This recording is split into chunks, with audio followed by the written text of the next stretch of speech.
पुष्पकमल दाहाल प्रचण्डलाई चाइनामा लगेर सी जिङपिङकै पार्टीमा लगे पनि सी जिङपिङको पार्टी फुटाइदिन्छ। यहाँ धेरै बुद्धिजीवी भन्छन् प्रचण्डले यो थारूले के चिनेछ, तिमीले के चिनेछौ, तिमीले के चिनेछौ। 2052 सालदेखि र मैले 2052 पार्टीमा लाग्दा एक संयुक्त राष्ट्रिय जनमोर्चामा हुँदा एकटा केन्द्र मसालमा हुँदादेखि आज टिल्नाउसम्म लाहनु चौधरी यति राम्रोसँग बेमिसाल चिनेछ। नारायण प्रसाद पोखरेल उहाँलाई त गोली नै हानियो। उहाँलाई त यहीँ घट्टेकुलो घरमै गएर गोली हानिएको हो हैन। बाबुरामजीको रेसिपी कहाँ थियो भने यो साह्रै बाहुन भयो, यो अति बात भयो, सम्पत्ति त ल्यायो सप्ताह गरेर स्वास्नी पनि ल्यायो भनेर बाबुरामजीको उसमा चाहिँ एक किसिमको थियो। अब एमालेको अध्यक्षले भनेको छ हामी विद्रोह गर्छौँ भन्दै हाम्रो काम भोट दिने हो, तिनको 10 बुँदे सुन्ने हो र हामी तिनको 10 बुँदेसँग के को लेन देन हाम्रो। यहाँ त कम्युनिस्टहरू पहिलो कपडा लाएर जोगी जस्तै खरानी ढसेर एक पाठी त के भन्छ रुद्राक्ष लाएर नौटङ्की गर्ने हुन्न त यहाँको कम्युनिस्टहरू। अनि यिनीहरू के साधु सम्झिनु भएको छ हजुरले? ढ्याङ्ग हान्ने हो स्वस्तिक चिन्ह यही बनाएका छन् नेपाली जनतालाई उल्लु जहिले पनि यिनले भने 10 बुँदे सहमति 21 बुँदे सहमति यो मैले नेपाली जनतालाई के ट्याउट्याउ कराइरह मिडियामा सुनाइरह के यिनीहरू। केपीसँग लात्ता लात पिटाइ खाएको थिए, केपीले डनक दिनलाई त सबलाई आश्वासन दिनु पर्यो अन्त लाट हान्छ। अर्को लुवाटे फेरि नेपाली काङ्ग्रेसको सभापति हुँ भन्दै शेरबहादुर देउवालाई चाहिँ त कुर्सी कुन्दिन प्रचण्डले एक लाट हान्दियो भने गइहाल्छ। त्यो प्रधानमन्त्रीको कुर्सी हो नमरुन्जेलसम्म नेता यसो मिडियामा आइराख्ने नाम कहलाइराख्ने मात्र हो यिनीहरूको कुनै राजनीतिक सिद्धान्त विकास के यस्तो केही पनि होइन। मान्छेको जीवनलाई गरिबीतिर उभो गतितिर उकालोतिर लाग्ने होइन कि ओह्रालोतिर उधो गतितिर जाने परम्पराको विकास जो हिन्दू सभ्यताभित्र हिन्दू परम्परा र संस्कृतिभित्र हामीले जुन विकास जबरजस्त गर्दैछौँ यो कुरा बाबुराम भट्टराईजीलाई यस्तो नराम्रोसँग बिजिया थियो र हामी क्रान्तिमा लाग्नलाई ओहो यस्तो पनि बाहुन हुँदो रहेछन्। अर्का स्वास्नी पनि ल्याइदिने। मैले चिनेको अग्नि प्रसाद सापकोटा कमरेड कञ्चन भनेको पहिलेदेखि खुराफाटी मान्छे। सायद पुष्पकमल दाहाल बल्ल बादल र अग्नि र सम्पत्ति लुकाउन बचाउन गएको लेखराज भट्टलाई बल्ल चिनेछन्। यो गरिब दिमाग गरिब आत्मवता काँठर र पापी लोभी अवसरवादी भविष्यको निर्कल नगर्नेहरू प्रचण्डसँग नगए कोसँग जान्छ? प्रचण्ड राजनीतिका खुराफाती हुन्। त्यसो भए खुराफाती हुन्। खुराफात बाहेक बाबुरामलाई उहाँ सोनिया गान्धी पटमा लगेर अध्यक्ष पट्काएपछि बमकरमा राखिदिए होइन। नेपालको भूमिभित्र दुईटा मात्र लडाइँको भएको छ, तेस्रो लडाइँ यही जनयुद्ध हो। नेपालमा सबभन्दा सजिलो नेता बन्न र मन्त्री बन्न रहेछ। मन्त्री बन्न ठुलो कुरो होइन, यो त त्यो हाट बजारमा बेच्ने उ रहेछ क्या मन्त्रीपद। त्यो टाँसिसकेपछि त्यहाँ ठप डोन्न मच्छ र माधव कुमार नेपाल ठप खुइलिन्छन् भनेर त्यो बचाउनको लागि र पूर्वाग्रह हिसाबले चाहिँ अग्निजीले नटास्नु भएको। जसरी झापा काण्डमा मोहनचन्द्र अधिकारी, झलनाथ खनाल, राधाकृष्ण मैनाली, सीपी मैनाली, केपी ओलीहरूले बसेर कसको बुवा काट्न त काट्ने शोषक, कसको बुवा काट्ने भने चाहिँ सबभन्दा शोषक सीपी मैनाली राधाकृष्ण मैनालीको बाउ हो भनेर काट्ने प्लान गरेपछि मरेको मुर्दाको तिलक लाउने अनि उफ्रिने हरे राम हरे कृष्ण भन्ने तुलसीको कण्ठी लाएर यी कम्युनिस्टको नाउँमा पुरातनवादी पूर्ण उत्थानवादी निम्न शोषकवादी समान्तवादीबाट गाइडलाइनर्स व्यक्ति हुन्। पहिले त आफ्नो ज्यान बचाउनु पर्ने रहेछ, अनि दाना माना बचाउनु पर्ने रहेछ, त्यसपछि समाज बचाउनु पर्ने रहेछ, त्यसपछि देश बचाउनु पर्ने। टुडी खेलको मन्दिरनिर आज जनै किन बाँधिन्छ, डोरो बाँधिन्छ नि हजुर, त्यो प्रतीक हो। पारम्परिक सभ्यता र संस्कृतिका मूल्य र मान्यताहरू धरोहरहरू आफैमा बरम बेमिसालसँग अकाट्य हुँदो रहेछ। लानुजी यहाँलाई स्वागत छ। हजुर नमस्कार, धन्यवाद। मैले विषयवस्तुको उठान जनै पूर्णिमामा रहेको भएर हजुर एकदम सही प्रश्न यहाँले गर्नुभयो। मैले प्रश्न गरेको छैन, म गर्छु। नै मतलब प्रसङ्ग नै म जनै लाउने यो वैश्यहरू लाउँदो रहेछ हेर्नुहोस् होइन। धार्मिक मान्यता अनुसार क्षेत्रीहरू 5 लरे, बाहुनहरू 6 लरे, वैश्यहरू पनि 5 र 4 मा हुँदो रहेछ, 3 लरे पनि लाउँदो रहेछन् रे। त्यो धार्मिक मान्यता छ र लेखेको पनि त्यसै छ। तर हाम्रो थारू जातमा वैष्णवी श्री वैष्णवी बनिसकेपछि चाहिँ जनै लाउँदो रहेछन्। मेरो बुवाले पनि लाउनु भएको छ, किन जन्मजात छैन। नै म लाउँदिनँ। यो दुनियाँ ठाउँमा जाने मान्छे किन लाउनु? धर्म मान्नुहुन्छ कि मान्नुहुन्न? धर्म भने परम्परा हो, परम्परा त मान्नुपर्छ। कुन धर्म मान्नुहुन्छ? म त हिन्दू हो। अनि हिजो जनयुद्ध कालमा हजुर हिन्दू धर्मले चाहिँ खास गरी नैतिक शिक्षा, हजुर। संस्कृत शिक्षाले हजुर, हजुर, यो बुर्जुवा शिक्षा भन्थ्यो होइन? भन्थ्यो एकदम हो। के गर्नुहुन्थ्यो तपाईँहरूले?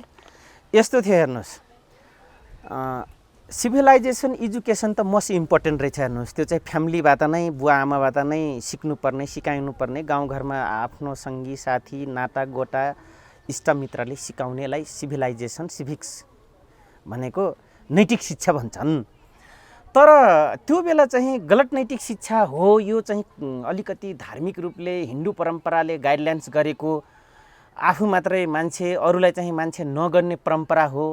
अनि एउटा राजालाई चाहिँ, शासकलाई चाहिँ विष्णुको अवतार मान्ने धर्म हो भनेर यो प्रशिक्षित गर्नको लागि हाम्रै अहिले जिउँदैछन् सुप्रिम कमान्डरहरू, उहाँहरूले हामीलाई भने हामीले पनि तल्लो कार्यकर्तालाई यही किसिमको शिक्षा चाहिँ दिएकै हो। यसमा दुई मात्र होइन।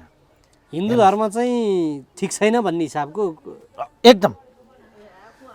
अनि अब त्यसपछि गएर हिन्दू धर्म कहाँसम्म अत्याचार गरेको छ भन्ने कुरा दलितहरूको विभेदलाई पनि लिएको थियो, जो यो जबकि आफै के भनेको थियो भने सामाजिक शिक्षामा कि जात भनेको केही पनि होइन, दुई जात छ, नर र नारी। तर राज्यको सिस्टमभित्र पौराणिक युगदेखि नै एउटा कार्य विभाजन हो। कार्य विभाजन अन्तर्गत जातीयहरू लेबल लाइएको छ, जात भनिएको छ भन्या थियो। हेर्नुहोस्, यो कुरा चाहिँ फेरि शिक्षा प्रणालीमा उल्लेखितै छ। तपाईँ हामीले पनि सामाजिक शिक्षा पढ्यौँ नै 9-10 क्लासमा। यसलाई चाहिँ जनयुद्धमा चाहिँ अलि अर्को टाइपले कस्तो भने यो शोषकहरू समान्तीहरूको अथवा ब्राह्मण अहङ्कारवादीहरूको या क्षेत्रीय वंशवालीहरूको चाहिँ यो पैतृक धर्म हो, हाम्रो चाहिँ होइन तपाईँ हाम्रो भनेर तपाईँको शिक्षा दिने यिनै बाबुराम प्रचण्ड, जनार्दनजी होइन, अहिलेको सभामुखजी, महाराजी सबै थिए। यो पछि थाहा पाइयो कि यो के रहेछ। भाटे कारबाही त हामीले धेरैले गऱ्यौँ नि। के गर्नुभयो? अब के गरिएन, कतिजनाले उहाँ जनै चुडालेर तपाईँको जनसेनामा राख्यो, त्यति समेत उटपटाङ भयो। ब्राह्मण चाहिँ एक ब्राह्मण कमान्डरले जनजातिको कमान्डरहरूले गर्न लाउँथ्यो। यो चाहिँ हो फेरि तितो सत्य कुरा हो। जनै चुडालिन्थ्यो। अरू के गर्नुहुन्थ्यो? त्यसपछि तपाईँको कर्मकाण्डी गर्नेलाई भाटे कारबाही गरिदिने। हान्ने डन्डीले मात्रै हो, ढाड भाँच्ने गरी हानिन्थ्यो। किन? त्यो आदेशै त्यस्तै टाइपको थियो हाइकमान्डबाट। कर्मकाण्ड गर्नु हुँदैन भनेर? हुँदैन, यो चाहिँ मान्छे जन्मिन्छ, मर्नलाई जन्मिन्छ, मरिन्छ। यो परम्परालाई मान्छेले गरिब बनाउने, मान्छेले चाहिँ यावतीयमा फसाउने, यी गलत हुन् भनेर शिक्षा दिने यिनै बाबुराम भट्टराई प्रचण्ड, यिनै अहिले रहेका हाइकमान भएका अग्रज कमरेडहरूले दिनुभएको हेर्नुहोस्। तर पछिल्लो कालमा आएर जब जनयुद्ध सेफ ल्यान्डिङ आउँदाखेरि यिनीमै फेरि जातित्वपनको र त्यो ब्राह्मणपनको ठुलो हामीले स्केचहरू देख्यौँ। त्यसपछि नै कन्ट्रडिक्सन साधिएको हो। यहाँ हेर्नुहोस्, सामाजिक मात्रै होइन, जातीय धार्मिक र पारम्परिक कन्ट्रडिक्सनहरू, द्वन्द्वहरू साधियो। हेर्नुहोस्, जाँड खानेलाई भकारी फोडिदिने होइन, ती त सामाजिक हिसाबमा गलत क्रियाकलाप नै थिए। हजुर, जस्तो अब चर्चित व्यक्तिहरूलाई पनि गोली पनि हानिएको छ, हानिएको छ। तर म प्रश्न कहाँनिर भने एउटा ग्रामीण भेगमा बसेको एउटा पण्डित बस यहाँले कर्मकाण्ड गर्थ्यो, तिनीहरूलाई चाहिँ कसरी कारबाही गर्नुहुन्थ्यो, के गर्नुहुन्थ्यो होइन? अनि अब छुँदैनथे उनीहरू। हजुर होइन? हजुर। अनि कतिपय जनैहरू त चुडालिदिनुहुन्थ्यो भनिहाल्नुभयो। हजुर। के गर्नुहुन्थ्यो अरू? अब मार्ने त एकजना व्यक्तिलाई मात्रै कारबाही गरियो, जो गण्डक क्षेत्रमा त्यतिखेर पम्फा भुषालजी अहिले ऊर्जा मन्त्री हुनुहुन्छ, उहाँ सहायक इन्चार्जै हुनुहुन्थ्यो, इन्चार्ज हुनुहुन्थ्यो। सहायक इन्चार्ज देव गुरुङ त्यहीँ हुनुहुन्थ्यो। माथिल्लो कमान्डिङ फोर्स उहाँको एरिया गोर्खा भएको कारणले गर्दाखेरि बाबुराम भट्टराई त्यहीँ हुनुहुन्थ्यो। हामी त भ्यालीमा थियौँ, टास्क फोर्सभित्र, एसटिएफभित्र थियौँ, स्पेसल टास्क फोर्सभित्र। हेर्नुहोस्, अब यहाँले प्रसङ्ग जोडेको दिनबन्धु पोखरेलजीको पिताजीको कुरा गर्नुभयो, नारायण प्रसाद पोखरेल। उहाँलाई त गोली नै हानियो। उहाँलाई त यहीँ घट्टेकुलो घरमै गएर गोली हानिएको हो होइन। यो एउटा के थियो भन्दाखेरि लाउँदै गोली हानिदिएको होइन बुटोलमा? हजुर, पुराण लाउँदै बुटोलमा गोली हानिदिएको।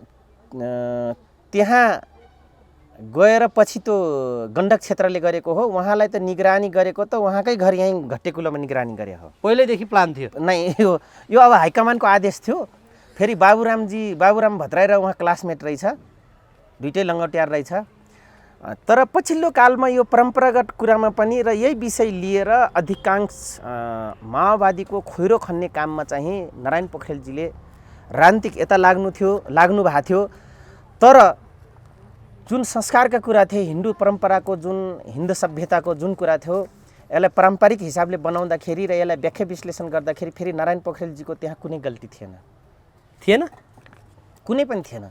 त्यही त एउटा पण्डित जो चाहिँ उहाँ जानुहुन्थ्यो, उहाँले त के गर्नुहुन्थ्यो र जनस्तरबाट पैसा उठाएर हजुर तपाईहरुले पुल पुलेसा बाटो उहाँको दुईटा कुरा म भन्छु। ध्वस्त बनाउनु त्यो उहाँले बनाउनु नै, उहाँ माथिको दुईटा कुरा चाहिँ आज हो हेर्नुहोस्। एउटा त उहाँले माओवादी भनेका यस्ता हुन् भनेर निकै नै क्रिटिसाइज गर्ने त्यो बेलाको र बाबुरामको सँगै सङ्गी साथी भएको कारणले गर्दा पनि उहाँले क्रिटिसाइज गर्नु स्वाभाविक कुरा थियो, कटाक्ष गर्नु स्वाभाविक कुरा थियो नारायण पोखरेलजीले। तर उहाँलाई त्यो बेला कारबाहीमा दुईटा आरोप लागेको थियो। एउटा आरोप थियो उहाँ चाहिँ एउटा ठाउँमा सप्ताह लाउँदाखेरि त्यो जजमानले के गर्यो भने हजुरको बिदाई गर्ने दिन सबै कुरा दिनुभयो उहाँले, उहाँको जजमानले, नारायण पोखरेलजीको जजमानले सब कुरा दिइसकेपछि उहाँले चाहिँ होइन अब मसँग केही रहेन गुरु, यो भएको श्रीमती पनि तपाईँले चढाइदियो भनेर श्रीमती पनि चढाइदिएको थियो। त त्यो त नारायण पोखरेलको गल्ती होइन नि, त्यो त जजमानको गल्ती हो नि। त्यही जजमान गएर त के गर्यो भन्दाखेरि होइन यही बाहुनले मलाई चढाउन लाग्यो भन्थ्यो, यही बाहुनले माओवादी कार्यकर्ता हुनुहुन्थ्यो उहाँ चाहिँ? हुनुहुन्न थियो, समर्थक हुनुहुन्थ्यो।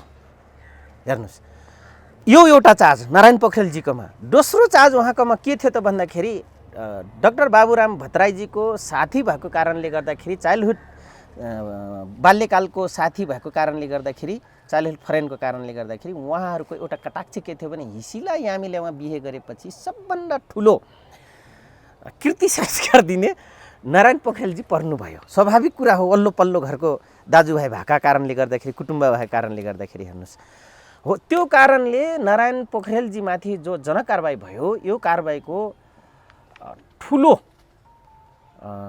भोगाई चाहिँ त्यो बेला होइन कि डाक्टर बाबुराम भट्टराई अहिले भोग्दै हुनुहुन्छ, किन ब्राह्मणको छोरा हो। पारम्परिक कुरा त त्यही ब्राह्मण सभ्यताकै गर्नुपर्ने भयो, संस्कारकै गर्नुपर्ने भयो। हेर्नुहोस् है, अहिले दरो रूपले त्यो बेलाको नारायण पोखरेलजीको माथि कारबाही चलाएको अहिले बाबुराम भट्टराईमाथि बहुत महँगो र भारी परिरहेको छ।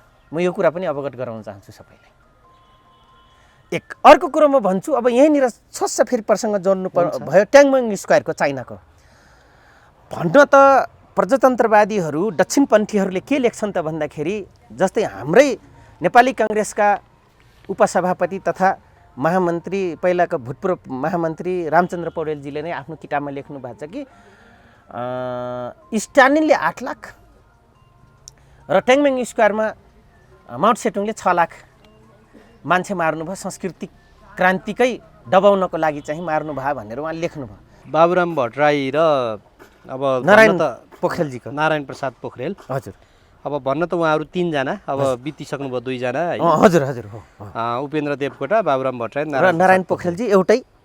नारायण प्रसाद पोखरेलसँग हिसिला यामी, त्यस पछाडि बाबुराम भट्टराई अनि पार्टीको कारबाही जुन भन्नुभयो नि, हजुर, त्यसको आज खुलासा गरिदिनुहोस्, एकदम नयाँ खुलासा गरिदिनुहोस्। खास के थियो कनेक्सन त्यसभित्र? कनेक्सन विरोध मात्रै थियो, केही पनि थिएन। उनको विशुद्ध विरोधकै कारण थियो त? उपाध्यक्षको छोरो भएर यो नेवार्नी लियो भन्ने जहिले पनि उहाँको त्यो नेगेटिभ थियो। बाबुराम भट्टराईलाई गिज्याइराख्नुहुन्थ्यो बकाइदा, हेर पढेको लुटेल स्कुलमा फर्स्ट भने, यस्ता फर्स्ट के को फर्स्ट थियो, त्यस्ता त्यो नेवार्नीले बिहे गर्छ भन्ने उहाँको कटाक्ष थियो जहिले पनि। अर्को कुरो, बाबुरामजीको रेसिपी कहाँ थियो भने यो साह्रै बाहुन भयो, यो अति बात भयो, सम्पत्ति त ल्यायो सप्ताह गरेर स्वास्नी पनि ल्यायो भनेर बाबुरामजीको उसमा चाहिँ एक किसिमको थियो। तर नारायण पोखरेलजीको त्यहाँ गल्ती थिएन, उहाँ लिएनन् पनि, फिर्ता दिएछन्, ल्याएनछन्। म यो लिन्न, यो तपाईँको नासो हो, यतिसम्म नगर्नुहोस्, तपाईँले नाम पार्नुभयो। तर एउटा कुरा चाहिँ हुन्थ्यो, त्यो त मैले खुद देखेँ, दिनबन्धु पोखरेलजीको पनि 7 दिन म यही कलङ्कीमा लाउँदाखेरि 7 दिनसम्म म उहाँको सुन्न गएँ सप्ताह। एउटा खुबी बुवाको भन्दा अझै निखारिएको खुबी चाहिँ दिनबन्धु पोखरेलजीकोमा छ, जो तपाईँको यति मिठोसँग त्यो कला और गला भन्छन्, मुस्लिम नवाब मुल्ला साहबहरूले भन्छन् कि कला हुनुपर्छ कि गला हुनुपर्छ अरे। त कलात्मक शैली पनि दिनबन्धु पोखरेल र नारायण पोखरेलजी उहाँको पितामा थियो, दिनबन्धु पोखरेलजीको पिताकोमा पनि त्यही थियो। त्योभन्दा निखारिएको कलात्मक शैलीहरू चाहिँ दीनबन्धु पोखरेलजीको पनि थियो। अब यो कलात्मक शैलीलाई, महाभारतलाई अथवा कुनै पनि हाम्रो हिन्दू ग्रन्थलाई, त्यसलाई एकदम पौराणिक लाइनहरूलाई हुबाहु अहिले नै तपाईँको कलियुगमा अथवा यो 21औं शताब्दीमा चाहिँ हुबाहु छ जस्तो कलात्मक रूपले एकदम तथ्यपरक वस्तुस्थिति प्रस्तुत गर्ने उहाँको त्यो क्षमता रहेको चाहिँ मैले पाएँ। त्यो क्षमताको कारणले गर्दा जजमानले चाहिँ सबै भ्यायो नारायण पोखरेलजीलाई। ऊ एकदम इम्प्रेसिभ भएर लास्टमा यो दुनियाँ केही रहेनछ, मैले यही संसारमा पाएर छु, यो श्रीमती पनि अस्ति आफन्तले मेरो जीवन चलाउन दिया रहेछन्, त्यही कारणले म हेन्डओभर गरिदिन्छु, दिइदिन्छु, हस्तान्तरण गरिदिन्छु भनेर जजमानले चाहिँ दिदिया रहेछन्। हेर्नुहोस्, तर उहाँ लिनु भएको रहेनछ। यो कुरा बाबुराम भट्टराईजीलाई यस्तो नराम्रोसँग बिजिया थियो र हामी क्रान्तिमा लाग्नलाई ओहो यस्तो पनि बाहुनु हुँदो रहेछन्, अर्का स्वास्नी पनि ल्याइदिने भन्ने हामी माथि त प्रशिक्षण थियो र हामी माथि त नेगेटिभ उ थियो, धारणा थियो।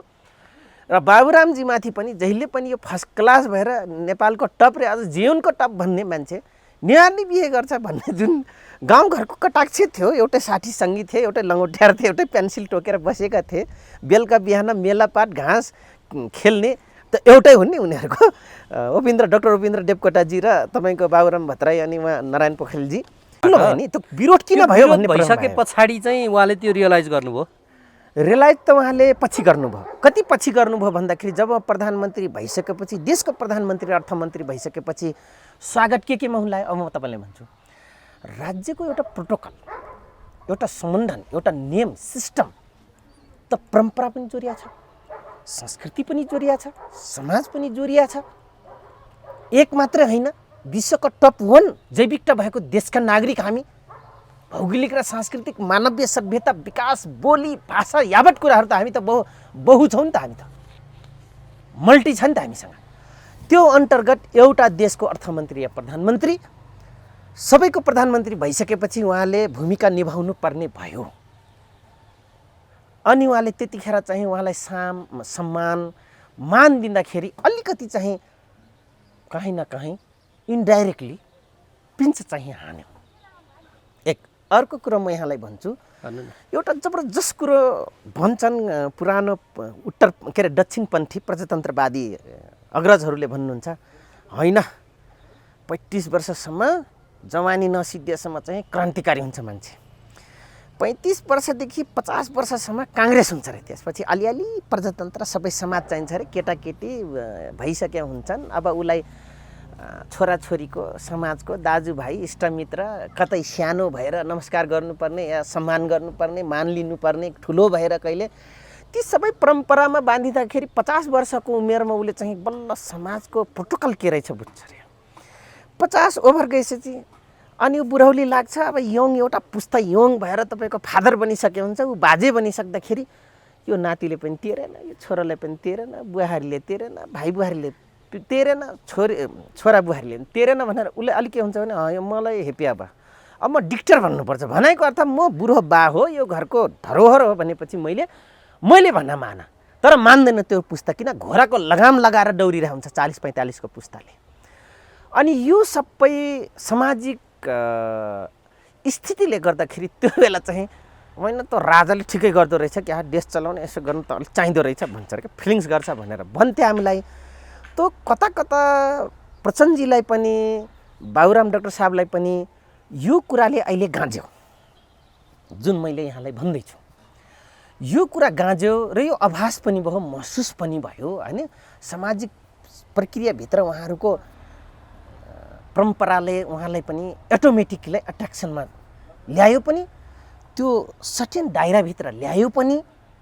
परिस्थिति, उमेर, समाज, सभ्यता त्यो कुर्सीमा पुगिसकेपछि, सबैको लागि फादर हुनु परेपछि, गार्जेनसिप भूमिका निभाउनु परेपछि त फिलिङ्स गराए। हेर्नुहोस् त, यहाँले आज यस्तो जबरजस्त प्रश्न घरिघरि सोधिराख्नु भएको छ, यो महसुस अन्ततः त म भन्छु अहिले कता कता हामी पनि जुङ्गादारी पाक्न थालिसकेपछि यो फिलिङ्स हामीमा पनि भएको छ। हेर्नुहोस्, आफ्नै कल्चर, धर्म, संस्कृति चाहिँदो रहेछ, यो हाम्रो पहिचान रहेछ, यो पहिचान रहेछ, मेरो परिचय रहेछ।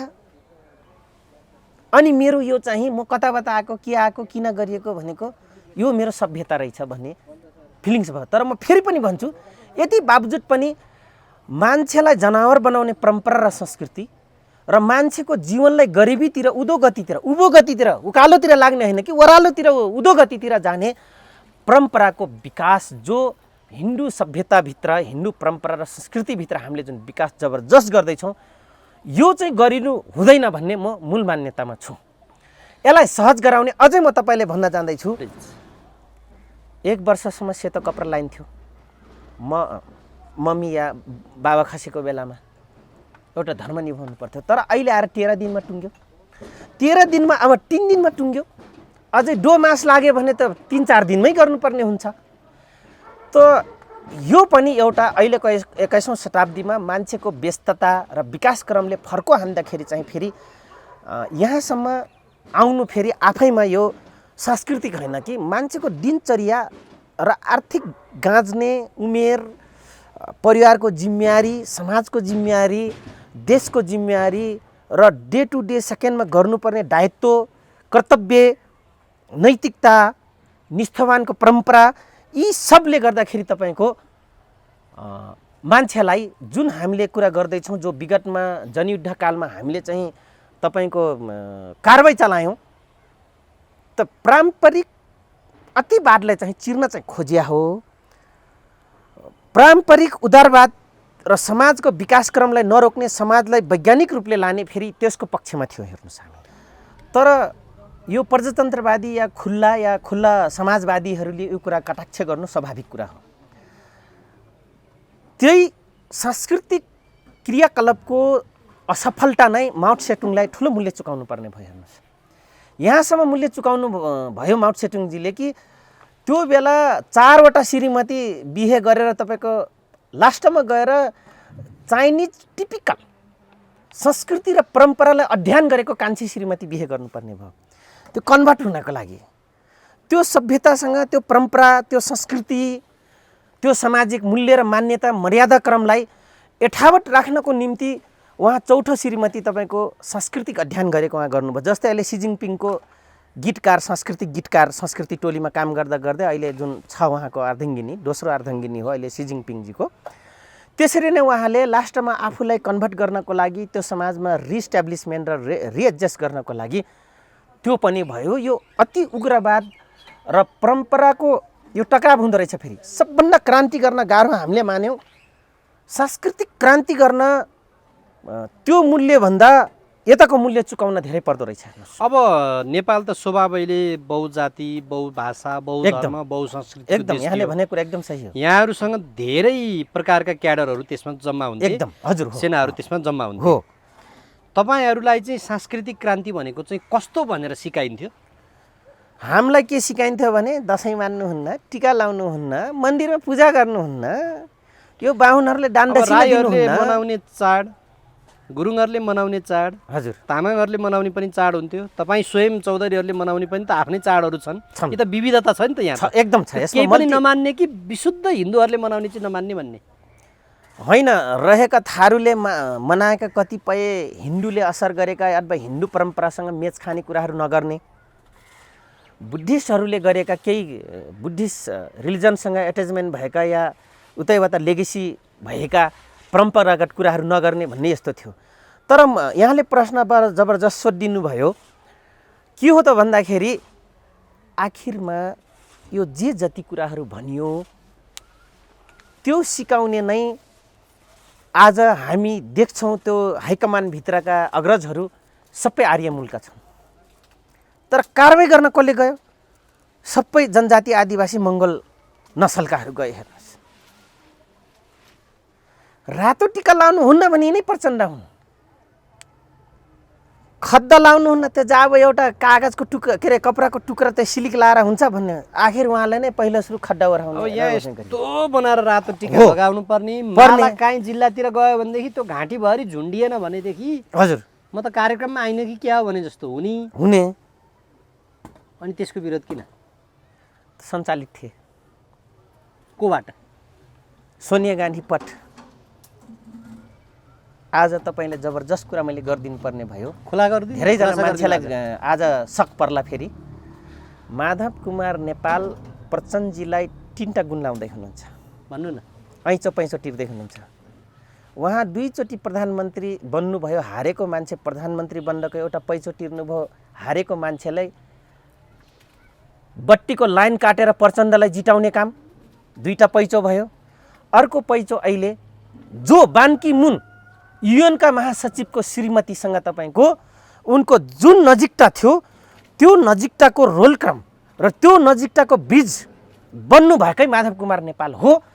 तर युद्धलाई यो स्थितिमा पुर्याउनुपर्छ भनेर तपाईँको टेवा दिने काम फेरि नेकपा एमालेको केपी ओलीले पनि गरेका हुन्। किन म हापुरेको वार्ता सिद्ध्याएर भरत ढुङ्गाना र मैले स्टेटमेन्ट पेल्नको लागि हामी कौशल टारमा गएर स्टेटमेन्ट पेलेका थियौँ। हाम्रो रात बसाइ त्यहाँ भएको थियो। बुद्ध हियरबाट हामी आइसकेपछि हेर्नुहोस्, तुलसीपुरबाट हाम्रो फ्लाइट भयो। आज त्यो पैसो तिर्नका निम्ति र बानकी मुनसँग नजिकता हुनुको कारणले गर्दाखेरि र क्रिस्चियनहरूको पैसा चलाएको र त्यहीँबाट गाइडलाइन्स भएको र त्यसलाई डाक्टर केबी रोकायाजीले जसरी लेगेसी प्रयोग गर्नुभयो, 109वटा राष्ट्रमा घुम्नुभयो, माओवादी नेताहरूले मार्नु हुँदैन कि त्यहाँ हिन्दू परम्पराले विविध यावत किसिमको समाजमाथि जुन नलायक चरित्रहरू जुन थपारेको छ त्यसको विरुद्ध लडेछन् भनेर घर घर प्रत्येक कुटनीतिक नियोगभित्र पुर्याउने र भिख माग्न जाने त डाक्टर केबी रोकाया हुन् नि। आज उनी सबभन्दा बढी हिन्दूवादी भएको छन्। बस भित्र क्रुस छ, बाहिर चाहिँ हरे कृष्ण हरे राम देखिरहेछन्। वो स्क्यान जस्ता मरेको मुर्दाको तिलक लाउने अनि उफ्रिने हरे राम हरे कृष्ण भन्ने, तुलसीको कण्ठी लाएर। कण्ठी लाउनु हुँदैन मैले भनेको होइन, किन म पनि श्री वैष्णवी घरको मान्छे हो। तर के हो भने आत्माबाट कण्ठी लाएपछि त्यो मैले तुलसी डाँट चाहिँदैन क्या। आजको दिनमा तपाईँको बुझाइ चाहिँ के त धर्मप्रति? धर्म एउटा के हो भने हिन्दू धर्मप्रति, हिन्दू धर्म आफैमा बेमिसाल र यति ब्युटिफुल छ कि कुरै नगरौँ। विज्ञान नै विज्ञानले भरेको धर्म हो यो। आस्था छ आजको दिनमा? किन नहुनु? विज्ञान छ त धर्म छ। विज्ञान धर्म हो, धर्म परम्परा हो। परम्पराले मान्छेलाई नैतिकवान बनाउँछ, तर हाम्रो हिन्दू धर्मभित्र अनैतिकवान बनाउनुको कारण बढी बदनेट भएको। त्यो तपाईँले अघि भन्नुभएको पथ जुन विभिन्न ठाउँबाट मोबिलाइज हुन्थ्यो आउँथ्यो भन्नुभयो नि, सोनिया पट त्यो कसरी थियो? त्यो त्यसको नि खुलासा गरिदिनु न आज। यो चाहिँ बाबुराम भट्टराईजीलाई प्रयोग गर्दै लगायत अन्य प्रचण्डजी र इन्डियाप्रति राख्ने लेगेसी राख्नेहरू, आस्था राख्नेहरू जो नेताहरू हुनुहुन्थ्यो, कमरेडहरू हुनुहुन्थ्यो, उहाँहरूलाई चाहिँ तपाईँको सबभन्दा तपाईँहरूको अल्प विकसित बनाउने, तपाईँहरूलाई विकास हुन नदिने, प्रजातन्त्रको बरखिलाफमा आउने को हो त? त्यो सेना। त्यो सेनाको परमाधिपति राजा हो। राजा कसको मात्रै परमाधिपति, के अरे सेनाको मात्रै परमाधिपति होइन कि त्यो हिन्दू धर्म परम्पराको जड सूत्रवादको अति सांस्कृतिकवादको चाहिँ नाइके हो भनेर गाइडलाइन्स गरेको हो। यसमा दुई मत छैन, यसमा दुई मत छैन। हेर्नुहोस्, त्यसैले त अहिले म खुलाउने गर्छु, भन्ने गर्छु कि प्रचण्ड पट्ट त्यो तपाईँको सेफ ल्यान्डिङ पार्टी नआउनुभन्दा अगाडि प्रचण्ड पटको बखान गरियो। प्रचण्ड पट त्यो थिएन, त्यो सोनिया गान्धी पट थियो, जसले दरबार पनि हान्यो, सेनालाई पनि कमजोर बनायो। यता विभिन्न जात जातिहरूले सांस्कृतिक मान्छेहरूलाई चाहिँ हामी भाषा मात्र होइन, संस्कार र संस्कृति मात्र होइन, हामी जात जातीय मात्र होइन, यो भू बनोटमा पनि हामी मल्टी त छौँ नि, विविधता छ नि। र विविधताभित्र जैविकता त छ नि हामीमा। त्यो जैविकतालाई तोडमटोड गर्नको लागि यिनीहरूले यो व्यक्ति चाहिँ हाम्रा बाधक हुन् भने ठिक छ। त्यो दिन बाधक भयो, त्यो दरबार बाधक भयो, नेपाली सेना बाधक भयो, त्यो बेलाका ग्रुप पुरोहितहरू बाधक हुनुभयो। अहिले त यिनले लोकतन्त्रमा खुल्ला थियो नि, अब चाहिँ के हेरेर बस्या? गर्नु पर्दैन? त्यति पनि सकेनन्, त्यति पनि गरेनन्। हेर्नुहोस्, उही आफ्नो आफ्नो विरोधीले उडाउनलाई मात्रै क्रान्ति गरे रहेछन्, आफू त्यो कुर्सीमा आउनलाई मात्रै गरे रहेछन्। अनि आफैले मानिआएको, आफ्नो बुवा आमाले मानिआएको परम्परालाई पनि ब्रेक गर्न सकेनन्। गाह्रो हुँदो रहेछ। लास्टमा त यहाँसम्म म तपाईँले भन्छु, लास्टमा त के भने ओ साथी हो कमरेड हो, बुढाबुढीले नछोड्ने रहेछ आस्था, कति गोली चलाउनु भने यस्तो समेत समीक्षा कार्यक्रममा भयो। पछि भने अरूलाई विरोधीलाई सिद्ध्याउन चाहिँ बेमजा, के अरे बहुत रमाइलो लाग्यो, त्यो विजय भयो जस्तो भयो। जब त्यो गर्दा गर्दै पारम्परिक र सांस्कृतिक रूपले आन्दोलन गर्नुपर्ने आफ्नै घरबाट सुरुवात हुन थाल्यो, अनि तपाईँको यो त नसकिने रहेछ भन्यो। जसरी झापाकाण्डमा मोहनचन्द्र अधिकारी, झलनाथ खनाल,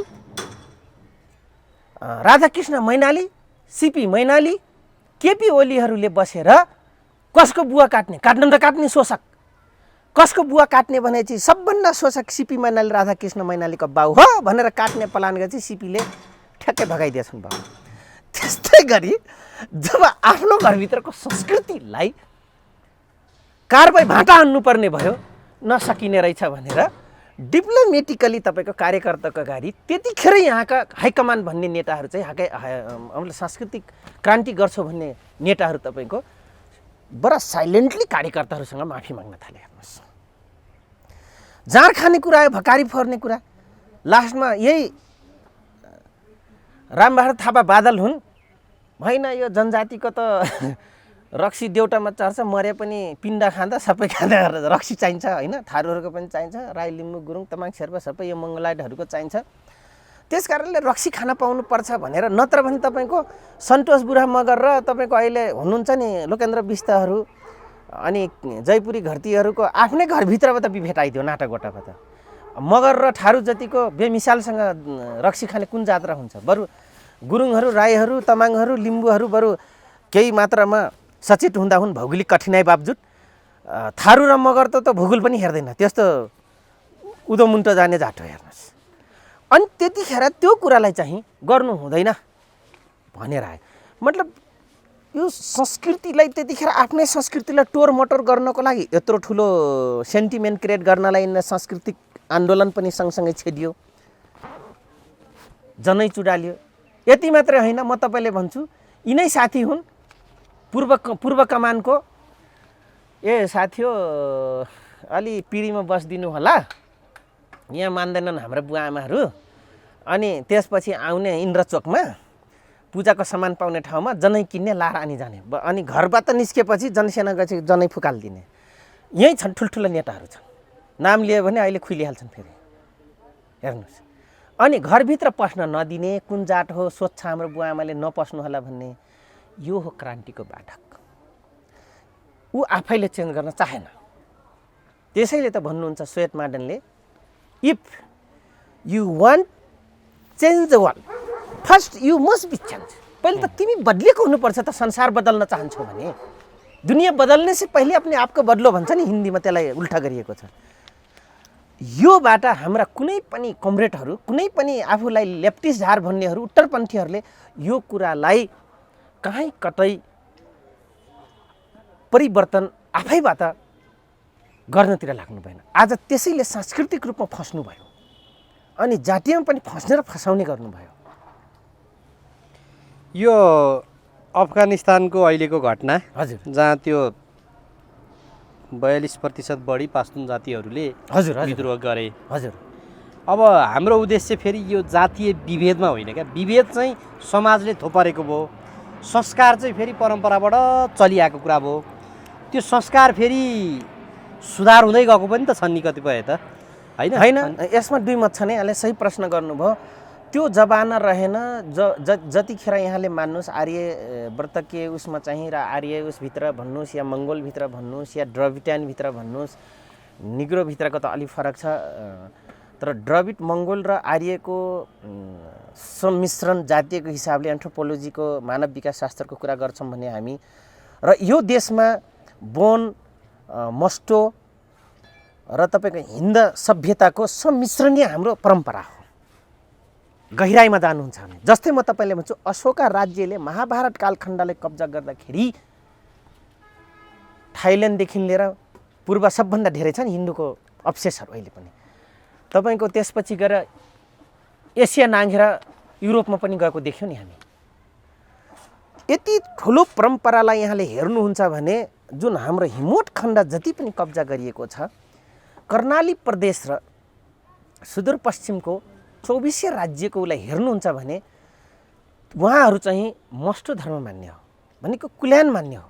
आफ्नो बिटेको पूर्वजलाई कुल बनाएर त्यसलाई मान्ने परम्परा हो मस्टो धर्म।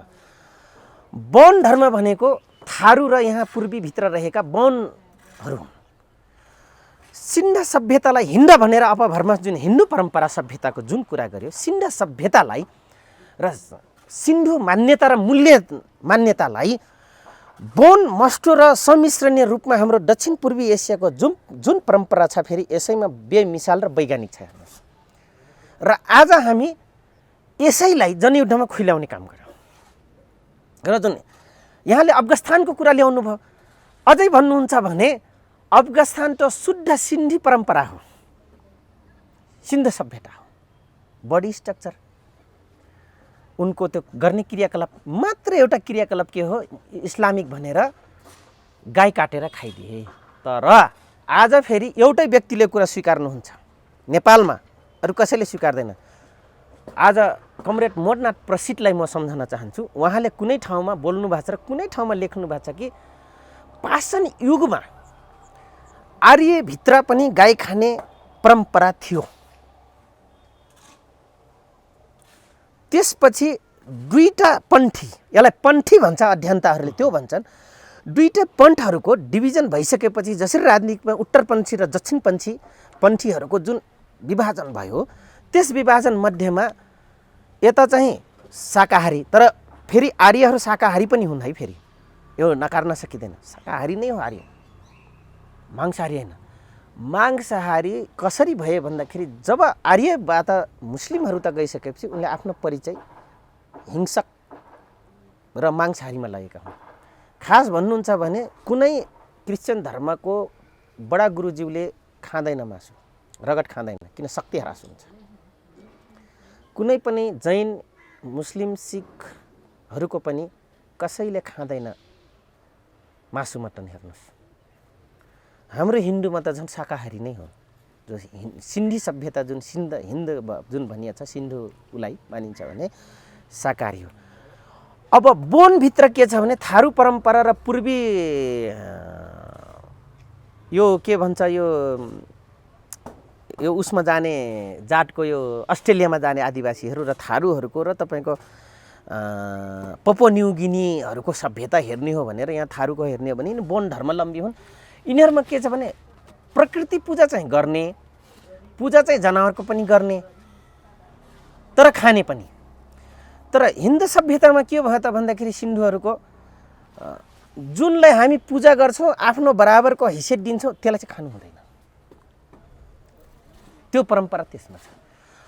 अब तपाईँको मस्टो धर्मावलम्बीहरूको के भयो भन्दाखेरि पहिला यिनीहरू पनि मांसाहारी हो। मस्टो धर्मावलम्बीहरू हाम्रोमा रहेका पछिल्लो अशोका राज्यको उसमा जब आधा पृथ्वी कब्जा गरिदिएपछि अशोका राजाले विशाल उता सम्राट बन्ने रहर हो नि त उसलाई। त्यसपछि गएर उहाँले चाहिँ के गरिदिनु भने अशोका सम्राटले हिन्दू बनाइयो जो शाकाहारी भए, केही मस्टो धर्मावलम्बीहरू शाकाहारी भए। त्यसैले त आज हाम्रो कर्णाली प्रदेशका परम्परा र सुदूरपश्चिमको परम्परा, त्यसपछि आएर धेरै टाढा नजाम हजुरको यो पाल्पासम्मको सभ्यताले चाहिँ राम्ररी मस्टो परम्परालाई चाहिँ मानिआएको र मस्टो परम्परालाई विकास गरेको हो। टिपिकल यहाँको हिन्द सभ्यता र वन र मस्टोको टिपिकल परम्परा मान्ने फेरि दुईटा जाति हो नेपालको कन्टेन्ट्समा, त्यो थारू र नेवार हो। फेरि 33 कोटी देउटा नेवारले पुज्छ, त्यही 33 कोटी देउटा थारूले पुज्छ। अफगानीहरूमा सबै हेर्नुहुन्छ भने र सबै कुरा क्रियाकलाप हेर्नुहुन्छ भने उल्टो छैन, सुल्टो छ, तर 20% मात्रै उल्टो छ है। 80% हिन्दूसँग, हिन्दू सभ्यता, हिन्दू परम्परा, हिन्दू संस्कृतिमै छ। होइन, त्यो त जाति अनुसारको, देश अनुसारको आफ्नै कल्चर होला। हजुर, हामीलाई हाम्रो संस्कृति परम्परासँग सम्बन्धित कुरा हो। हजुर, त्यसभित्र चाहिँ फेरि जाति विशेषको भेदभावको कुरा पनि हामीले गर्न खोजेको होइन। हजुर। तर प्रश्न कहाँनिर भने हिजो जुन काम गरियो त्यसको रिजल्ट आजको दिनमा कस्तो महसुस भयो, जेको विरुद्धमा ऊ गरियो। हजुर तपाईँले यति धेरै ज्ञानगुणका कुरा उल्लेख गरिसके पछाडि आजको दिनमा तपाईँले गरिएका हिजोका ती चाहिँ नि काम चाहे सुकाम हुन् चाहे ती कुकाम हुन् कस्तो महसुस हुन्छ? अब यस्तो भयो हेर्नुहोस्, मान्छेलाई गरिब बनाउने, मान्छेलाई जनावर हेर्ने, संस्कृतिको नाउँमा अपराध गर्ने कुनै पनि परम्परालाई अङ्गीकार गर्नु हुँदैन। स्वाभाविकै हो। यो मानव जीवनको लागि यो कलङ्क हो। तर आज त्यो विज्ञान सङ्गत कुरालाई जुन हामीले नकार्यौँ, यो फेरि हाम्रो इथनिसिटीको बेमिसालसँग फेरि मजाक उडाएको हेर्नुहोस्। हाम्रो जुन सभ्यताको जुन विकासक्रम प्रक्रियाहरू, जो मूल्य र मान्यता थियो, यसलाई हामी वैज्ञानिक रिजन नदिकन यसलाई अपव्याख्याङ्श गऱ्यौँ, यसलाई लट्यायौँ। जस्तै केमा म भन्छु तपाईँलाई, के तुलसी अक्सिजन यत्रो राम्रो औषधिको रूपमा रहनेलाई बाहुनले मात्र अगाडि मोठ रोप्ने, यो कुरोलाई किन टोरमटोर गरियो? अनि कपडा फेरेर खानुपर्छ। जो अहिले कोरोना भाइरसमा हामीले भोगिरहेछौँ, कुनै उ छैन, सफा हुनु, हात धुनु, नुहाएर खानु, मिची हात धुनु भनेर जुन विज्ञापन दिन्छ नि, त त्यो बेलाको आर्यव्रतको सभ्यतामा पनि टोयलेट गएको कपडा नलाउनु, अर्को कपडा लाएर जानु, खाने बेला पानी हालेर छेक्नु, होइन? त्यहाँ भएको धुलोहरू, भाइरस, जम्सहरूले चाहिँ अट्याक गर्छ खानामा, हामी त्यो खान्छौँ, रोग लाग्छ। किन? झारपात विज्ञानले वनस्पति औषधिजन्य विषयले काम गरे त गर्यो, नगरे त त्यसको त मृत्यु नै थियो। अहिले पनि त्यही छ कोरोना भाइरसमा, हेर्नुहोस् है। त्यो आज कपडा फेरेर खाने, नुहाएर खाने वैज्ञानिक नियम थियो, त्यसलाई पनि बाहुनले मात्रै गर्छ भनेर अपव्याख्याङ्श गरियो। यो पनि एउटा परम्परालाई टोरमटोर गरियो, यो गलत थियो। त्यसपछि गाईलाई पुज्ने कुरा भयो। अहिले हेर्नुहोस्, गाईले पुज्नु गल्ती होइन, आमा नहुने मान्छेले त्यसको दुध खाइयो, आमा सरह भयो नि, जीवनदान भयो नि त उसलाई, त्यस कारणले पुजियो।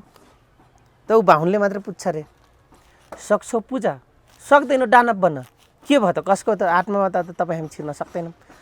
अब अरू आयो हाम्रो परम्परामा, हामीलाई टोक्ने, विषलाई टान्न सक्ने, आफ्नो विष छरेर विषलाई यहाँ पृथ्वीमा भएको वायुमण्डलीय क्षेत्रमा रहेका मानव जीवनको लागि हानिकारक चिजहरू, वायु प्रदूषण, वायु विषादी, वायु विषहरूलाई टान्न सक्ने एबिलिटी भएको उड्ने मध्येमा काग र गुर्ने मध्येमा, घर्सिने मध्येमा सर्पा हजुर पुज्ने हाम्रो परम्परा। मान्छेको जीवनचर्यासँग उसको साइकोलोजीलाई बुझ्न सक्ने, भनेको व्याख्या गर्न नसक्ने, बोल्न नसक्ने, तर बोलिएका कुरालाई मनन गर्न सक्ने एबिलिटी पावर भएको चार खुट्टे जनावर आज तिहारको दिन किन पुजिन्छ? कुकुर, गाईले किन पुजिन्छ? कस्तो मजा परम्परा छ। कहिले बुवा हेर्ने, कहिले तपाईँको दाजु बहिनी भनेर टिका लाउने, कहिले आमाको मुख हेर्ने, होइन? अनि त्यो हप्तै पछि भूगोलको एउटा वातावरणीय हिसाबले पनि, वातावरण मैत्रीपूर्ण हिसाबले पनि हाम्रो धर्म परम्परा, जस्तै अब आयो क्वाँटीको कुरा आयो, भोलि त क्वाँटी खाने दिन हो, कस्तो मजा हेर्नुहोस्। खिर र क्वाँटीको नङमासुको सम्बन्ध छ। गरिबी सँगसँगै त्यो परम्परा धनी भएर छ क्या। खासमा तपाईँले भन्छ आर्यहरूले सुरु गरेर छ खिर र क्वाँटी, के भने किसानले सब छरेको सबै यसो अलिअलि बचेको त्यो किसानले छरिसकेको, त्यसपछि यसले के गर्नु त भन्दाखेरि भिजाउने, यो फुलिन्छ, पचाउन सक्छ, यो त कडा हुन्छ, यसलाई खाने, अझै टुसा उमारेर खाने, किन यसले वैज्ञानिक नियमहरू छ, होइन? पोषक तत्त्व बढी हुन्छ त्यो आँखलाभित्र भनेर त्यो वैज्ञानिक कारण पनि छ। किसानको कस्तो राम्रो छ, त्यहाँनिर अलिअलि बचेको सबै मिसाएर खाने, त्यसलाई रङ्गी बिरङ्गी बनाएर, साइन्टिफिक पनि छ। र सबै 1 किलो छैन, अलिअलि छ, सबै मिसाउँदाखेरि त उही मानो खाएर मुरी फला जस्तै कुरा भयो नि त। तपाईँको 1 किलो भयो, त्यसलाई क्वाँटी भनियो। त्यही त त्यो वैज्ञानिकतासँग यहाँले यति राम्रो व्याख्या विश्लेषण गर्नुभयो। हजुर, हिजोको दिनमा त्यो गरिएको काम र आजको दिनमा यो यतिको राम्रो व्याख्या विश्लेषणमा के महसुस भयो? सायद त्यतिखेर यो चलाइमान र डलरवादी हाम्रै कमरेड नेताहरूको सञ्चालित मानसिकताको हामी संवाहक बन्यो भन्ने मलाई महसुस भएको छ। होइन, त्यसमा त 2020 सालमा नै छुवाछुत त अन्त्य भएको हो। छुवाछुतको पर्सपेक्टिभबाट हेर्नुहुन्छ भने होइन टुरी तर खेलमा त्यो- टुरी खेलको मन्दिरनिर आज जनै किन बाँधिन्छ, डोरो बाँधिन्छ नि, हजुर। त्यो प्रतीक हो। अब प्रश्न कहाँनिर भने त्यो मान्छेले राखिदिए क्या त्यस्ता कुराहरू चाहिँ, हजुर यस्ता कुराहरू मान्छेले राखिदिए त्यो हिसाबले चाहिँ भयो भन्ने कुराहरू होला। हजुर तर अब प्रश्न फेरि पनि के भने अब हिजोको दिनको त्यो सबै यो वैज्ञानिकतासँग जोडेर हेर्दाखेरि चाहिँ कल्चरलाई चाहिने रहेछ भन्ने निष्कर्ष भयो होइन। हजुर तर त्यसभित्रका जुन यो जे तपाईँले अघि भन्नुभयो मानवलाई दानवको रूपमा चाहिँ नि चित्रित गर्ने हजुर यत्तिको सभ्य काठमाडौँमा पनि मान्छेले कोठाबाट पाउँदो रहेछ, हजुर त्यो त घट्नै सार्वजनिक भयो। सार्वजनिक भयो। यस्ता खालका कुरामा चाहिँ सुधार हुनुपर्छ। यसमा तपाईँको पनि मत मिल्छ, मेरो पनि त्यसमा चाहिँ नि दुई मत छैन। नै, मिल्नुपर्छ। दुई मत छैन, त्यो चाहिँ अब स्वाभाविक रूपमा मिल्नै परिहाल्यो नि हजुर होइन। हजुर अब यहाँनिर कहाँनिर जोडिन्छ भने हिजो तपाईँहरूलाई त्यसरी सिकाउने कमान्डरहरू हजुर आज हेर्नु त बाबुराम भट्टराईले चाहिँ नि दसैँमा चाहिँ नि मजाले टिका लगाउँछन्। हजुर युरोपबाट आएका चाहिँ नि राजकुमार हेरी यहाँ चाहिँ नि रङ चाहिँ नि दलेर होली खेलेर जान्छन्। बस तर हामी चाहिँ यहाँनिर चाहिँ नि होइन कहाँ त्यो चाहिँ नि हिन्दूहरूले लगाउने रातो त त्यो छुनै हुँदैन भन्दा रहेछौँ, त्यहीँभित्र पो डिबेट गर्दा रहेछौँ। त्यस्तो खालको चाहिँ नि एउटा समाज चाहिँ नि अर्को एउटा उसमा क्या फस्यो। मजा प्रश्न, अनि यस्तो- यसैबाट चाहिँ धर्मको कुराहरू जोडियो क्या अहिले, त्यही भएर मात्रै हो। यस्तो मजा प्रश्न गर्नुभयो यहाँले, होलीको कुरा लिएर यहाँले गर्नुभयो। एउटा हाम्रो धर्मशास्त्रीय हिसाबले तपाईँको विजयको एउटा प्रतीक छ, होलिका उसको बहिनीलाई गारेको। हाम्रो पश्चिम जानुहोस्, तपाईँले सुदूरपश्चिम मध्यपश्चिममा जानुहोस्, कठरिया थारूहरूले सिमलको बोट रोप्छन् त्यो होलिकालाई, होलिकाको सिमलको रुखलाई नै रोप्ने चलन छ। हेर्नुहोस्, 1 महिना मनाइन्छ। राणा थारू र कठरिया र डेसौरी थारूले एक महिना होली मनाउँछन्। आजभन्दा 4 वर्ष अगाडि पोप जो क्रिस्चियन धर्मको मुख्य धर्मगुरु जो हुनुहुन्छ पोप, उहाँले बेलायतमा बस्ने नेपालीलाई उहाँले बधाई दिनुभएको थियो, शुभकामना दिनुभएको थियो। उहाँले कस्तो मिठो शब्द बोल्नु भएको छ भने पोपले, हिन्दू धर्ममा यस्तो विज्ञानको बेमिसाल परम्परा छ, फरक फरक रङलाई मान्छेको चेतना स्तरमा फरक फरक रङ विज्ञानलाई विकास गरेर आज उसले परम्परा र संस्कृतिको विकास गरेर रमाइरहेको छ। कस्तो मजा, रङ्गी बिरङ्गी। अनि आजदेखि रिस राग नराखिकन अँगाला मारेर अपनत्व ओनरसिप लिइरहेछ, अपनत्व ग्रहण गरिरहेछ दुश्मनसँग पनि। कस्तो राम्रो परम्परा। यो पृथ्वीको माटोलाई एकचोटि जिउमा लगाएर कस्तो मजासँग मानवताको हामी एक हौँ, मानव सभ्यता एक हो भनेर आज विश्वलाई सिकाइरहेको छ हिन्दू परम्परामा भनेर उहाँले। संसारको सबभन्दा पुरानो हो वसुदैव कुटुम्बकम भनेको, बस, वसुधा भनेको पृथ्वी, हजुर, युवा भनेको चाहिँ कुटुम्ब, सबै चाहिँ पृथ्वीकाहरू एक हामी हुन्। आफ्नो भित्रका हौँ, हामी एउटै हौँ। हो, त्यतिको राख्नेले चाहिँ नि अब यो जातभातको कुरा जोड दिए क्या मान्छेले। यति मात्र होइन, तपाईँ हामीले आज माओवादीका नेतालाई यसले खालि जातीयवादी कुरा गर्छ, सुन्ने अडियन्सले पनि भन्छन्। हेर्नुहोस्, मैले भन्छु यो जातीय कुरा सबभन्दा बढी कहाँ कुरा उठ्यो त भन्दाखेरि यो जातीय कुरा त्यो बेला अलिक गुमराह थियो। अहिले जब हामी लोकतन्त्रमा आइसकेपछि अझै बढी यसलाई मार्केट गरियो के, जनयुद्धमा बढी मार्केट भयो। हेर्नुहोस्, यो जबरजस्टले मार्केट भयो, एयरनेस त भयो, तर यसका नेगेटिभ मार्केट धेरै भयो, जो हामी प्रत्यक्ष रूपमा जनयुद्धमा होमिएका व्यक्ति पनि भोग्यौँ हामीले। म त झन् जनयुद्धमै होमिँदा पनि भोगेको छु। त्यहाँभित्रको विभेद हेर्नुहोस्, त्यहाँभित्रै विभेद थियो, बकाइदा थियो। अघि भने त तपाईँ कमरेडहरू नजानुहोस् भित्र, मेरो आमा बुवा मान्नुहुन्न भनेर जनैको पसलमा गएर जनै बोकेर गएर पल्लो घरभन्दा 1 किलोमिटर वरै हुँदा लगाइहाल्ने साथीहरू हाम्रै छन्, अझै जिउँदैछन्, हामीसँगै थिए। यो चाहिँ शीर्षको घरमा जाँदा, शीर्ष नेताको घरमा जाँदा बस शीर्ष मात्रै होइन, एउटा कार्यकर्ता पनि जाँदाखेरि चौधरीलाई फेरि एउटा कुरा बडा मजा छ, मगर र फेरि चौधरीलाई चाहिँ विभेद कहीँ पनि गर्दैन रहेछ आर्यहरू। यो फेरि आफ्नै अर्कै किसिमको या विभेद रहेछ। थारू र मगरलाई चाहिँ नगर्ने, बाँकी गुरुङ राई लिम्बूलाई तामाङहरूले चाहिँ भोटे यो चाहिँ भनिदिने क्या। यहीँ कस्तो टाइपको त्यो केटाभरियल विभेद छ क्या। हो, यिनै कुराको लागि चाहिँ हामी चिरफार गर्नु थियो। एउटा जनयुद्धमा भएको हो, तर जनयुद्धले पनि केही गर्न नसक्ने रहेछ अस्तिको त्यो विभेद हेरौँ डेरा भारको। अर्को कुरो म आज अलिकति इन्डियाको दक्षिण भूभागको नेहरू र महात्मा गान्धीको विभेदको यही परम्परागत विभेदको कुरा गरौँ। नेहरू पनि आफैमा चेन्ज नहुन सक्ने व्यक्ति रहेछन् क्या।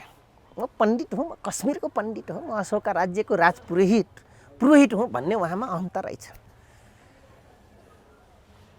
महात्मा गान्धी के भन्नुहुन्छ भने तिमी कश्मीरका पण्डित मात्रै बन्नुहुन्छ कि तपाईँ महाभारतको यो ठुलो भारतको नेता र नेहरू पण्डित बन्ने, यो कुरा म प्रश्न गर्न चाहन्छु भन्दा होइन म त भारतको यत्रो ठुलो भारतको पो म नेहरू पण्डित प्रधानमन्त्री बन्छु भन्दा त्यस कारणले आजदेखि यो छोरा पण्डित बन्नु। अनि उहाँले भन्नु अनि त्यो विभेद गर्यो केरलामा। किन इस्ट इन्डिया कम्पनीले हजुरको आधा इन्डियालाई त बेलायत बनाएर गएको हो नि इस्ट इन्डिया कम्पनी फर्किँदा। परम्परागत कुरा आएपछि महाराष्ट्रतिर अति त्यो अझै पनि कट्टर छन् नि हजुरको तामिलहरू, धेरै कट्टर छन् तामिलहरू। हेर्नुहोस् तामिल र यता केरलियनहरूको पर्दाखेरि त्यस बेला महात्मा गान्धी कहाँ डेलिगेसन आए त्यहाँका जनताहरू। म केही गर्न सक्दिनँ, म आफै निरीह छु, म मेरै परम्परा जोगाउन यही शाकाहारी जोगाउनलाई म पनि अप्ठ्यारो छ। त्यस कारणले तिम्रो क्रिस्चियन जोगाऊ, तिम्रो तामिल के परम्परा तिमी आफै जोगाऊ, म के जोगाउनु भनेर नेहरूको अगाडि यस्तो मजासँग केरलाको जनता र महाराष्ट्रको तामिल समुदायलाई चाहिँ महात्मा गान्धीजीले चाहिँ यति कुरा भनेर पठाउनु भयो भने पारम्परिक सभ्यता र संस्कृतिका मूल्य र मान्यताहरू धरोहरहरू आफैमा बडा बेमिसालसँग अकाट्य हुँदो रहेछ। हेर्नुहोस् अब यो अकाट्य फेरि यहाँ पनि द्वन्द्ववादभित्रको एउटा छ। फेरि यहाँ अकाट्य त म भनिहालेँ तपाईँलाई। एउटा द्वन्द्ववादीहरू उत्तरपन्थीहरू जो आफूलाई लेफ्टिस्ट भन्छन्, वामपन्थी भन्छन्, यो उत्तरपन्थी वामपन्थीहरूले चाहिँ एउटा द्वन्द्ववादभित्रको एउटा जबरजस्त कुरा के भन्छन् भन्दाखेरि धर्म भने अकाट्य हो, धर्मले यो चाहिँ परिवर्तनशील छैन भन्छन्। ए दाजु हौ, ए अग्रजौ, धर्मले खुद भनेछ परम्परा नै परिवर्तनशील छ। विकास क्रमले यसले अटोमेटिक परम्परालाई अगाडि लगिहाल्छ। तर विज्ञान के छ भने परिवर्तनशील छ अरे, यथावत छैन, चलायमान छ भन्छ। त्यो जब विचारै चलायमान छ भने त सबै कुरा चलायमान हुन्छ त। लाइफ स्टाइलै चलायमान छ, परिवर्तित छ, त तपाईँ हाम्रो धर्म परम्परा संस्कृति सबै चलायमान छ। द्वन्द्ववादी र धर्मवादीहरूको यहाँनिर द्वन्द्वहरू आफैमा देखिन्छ। हेर्नुहोस् यो संस्कृतिसँग सम्बन्धित कुरामा अरू यहाँलाई केही भन्नु छ, नभए हामी अब समसामयिक विषयमा कुरा गरौँ। अब संस्कृतिको कुरा गर्नु भने सर अब संस्कृति त हामीभन्दा अझै संस्कृतिमै अध्ययन गर्ने पिएचडी गर्ने धेरै छन्। मैले त सोलो डोलो रूपमा संस्कृतिका हिमायती भनाउनेहरू चाहिँ समाजले आफ्नै किसिमले टोर मटोर, कुनै जात ठुलो हुनुपर्ने, कोही बाहुनभित्रको बाहुन ठुलो हुनुपर्ने, थारूभित्रका थारू ठुलो हुनुपर्ने, त मगरभित्रका मगरै ठुलो हुनुपर्ने, उनीहरूले चलाएको हो, यो उनीहरूले चलाएको हो क्या। हुन्छ, म समसामयिक विषयमा कुराकानी गर्छु। हजुर, सभामुख माथि एक किसिमको अहिले दबाब छ। हजुर, नेकपा एमालेका नेताहरूले के भन्छन् भने उनीहरूले 2 दिनसम्म घेरे पनि हजुर हजुर हामीले कारबाही गरेका नेताहरूको सूची टाँसिहाल न पहिला भनिरहेका छन्। पूर्व प्रधानमन्त्री केपी ओलीले त चाहिँ एमाले फुटाउने अभियानमा पनि सभामुखै लागे। हजुर, अनि त्यस पछाडि अब कानुनले छानबिन गर्नुपर्ने, आफै छानबिन गर्नुपर्ने, यस्तो भने आजको दिनमा तपाईँले चिन्नुभएको सभामुख र उहाँको भूमिका, त्यो पदले दिएको भूमिका कसरी मूल्याङ्कन गर्नुहुन्छ? एउटा त मैले चिनेको अग्नि प्रसाद सापकोटा, कमरेड कञ्चन भनेको पहिलेदेखि खुराफाटी मान्छे हो, तर बुद्धिमान है। फेरि अरू जस्तो होइन, बुद्धिमान त पूर्वक खुराफाटी गर्ने कमरेड हुन् अग्रज हुन् हाम्रा। तर अहिले उहाँको पोस्ट, मान्यता, मूल्य, मर्यादा क्रम त के छ भने उहाँ अहिले त लिडर अफ द लिडर भनेको पार्लियामेन्ट व्यवस्थापिकीय संसद प्रणालीको प्रजातान्त्रिक धारमा आइसकेका दलहरूको पनि नेता हो नि त उहाँ त। तर यो देशमा मानिँदैन। मैले भनिहालेँ त, लिडर अफ द लिडर। जनताले चुनेर पठाएका प्रतिनिधि नेताहरू पनि महानेता त सभामुखजी हो नि। त्यो हिसाबले गर्दाखेरि कमरेड अग्निले उनको सभामुखको दायरामा रहिकन अथवा निर्वाचन आयोगले दिएको लिस्ट र यो के भन्छ तपाईँको दलीय प्रथाको एउटा मान्यता के छ भने गणपूरक सङ्ख्या। त्यो गणपूरक सङ्ख्या हेर्ने हो भने मल्टी डेमोक्रेसीको नियम त यो पनि हो, बहुमते प्रणालीको त गणपूरक सङ्ख्या हो। अब अधिक गणपूरक सङ्ख्याले न्यून गणपूरक सङ्ख्याको नेताजीहरूलाई कारबाही हानेपछि त्यो सायद टाँस्नु पर्ने एउटा, अब टाँस्नु किन नपर्ने भन्दाखेरि त्यो टाँसिसकेपछि त्यहाँ ठप डोन्न मच्छ र माधव कुमार नेपाल ठप खुइलिन्छन् भनेर त्यो बचाउनको लागि र पूर्वाग्रह हिसाबले चाहिँ अग्निजीले नटाँस्नु भएको, मेरो बुझाइ यति हो त्यो बारेमा। कानुनी छानबिन गर्ने न्यायाधीश त उहाँ होइन, मिल्दैन। अब हिजो उहाँले नेकपा माओवादीको 24 घण्टाभित्र यहाँ टाँसिने, सुन्नुहोस्, उहाँ नेकपा माओवादीको सदस्यबाट पनि ऊ गरेर सभामुख बन्नुभएको छ। अहिले त्यो पद त छोडेर उहाँ त सभामुख हुनुहुन्छ, देशको पदमा हुनुहुन्छ भने हो। टोपबहादुर रायमाझीलाई, बादललाई, लेखराज भट्टराईलाई कारबाही गरेर चाहेर चाहिँ हतार हतार टाँसिहाल्ने। हजुर। अनि यो माधव नेपालहरूकोमा किन रोकिराख्ने? त्यसकारण यिनीहरू जनवादी होइनन्, यी कम्युनिस्ट होइनन्। यी कम्युनिस्टको नाउँमा पुरातनवादी, पूर्ण उत्थानवादी, निम्न शोषकवादी, समान्तवादीबाट गाइडलाइनर्स व्यक्ति हुन्।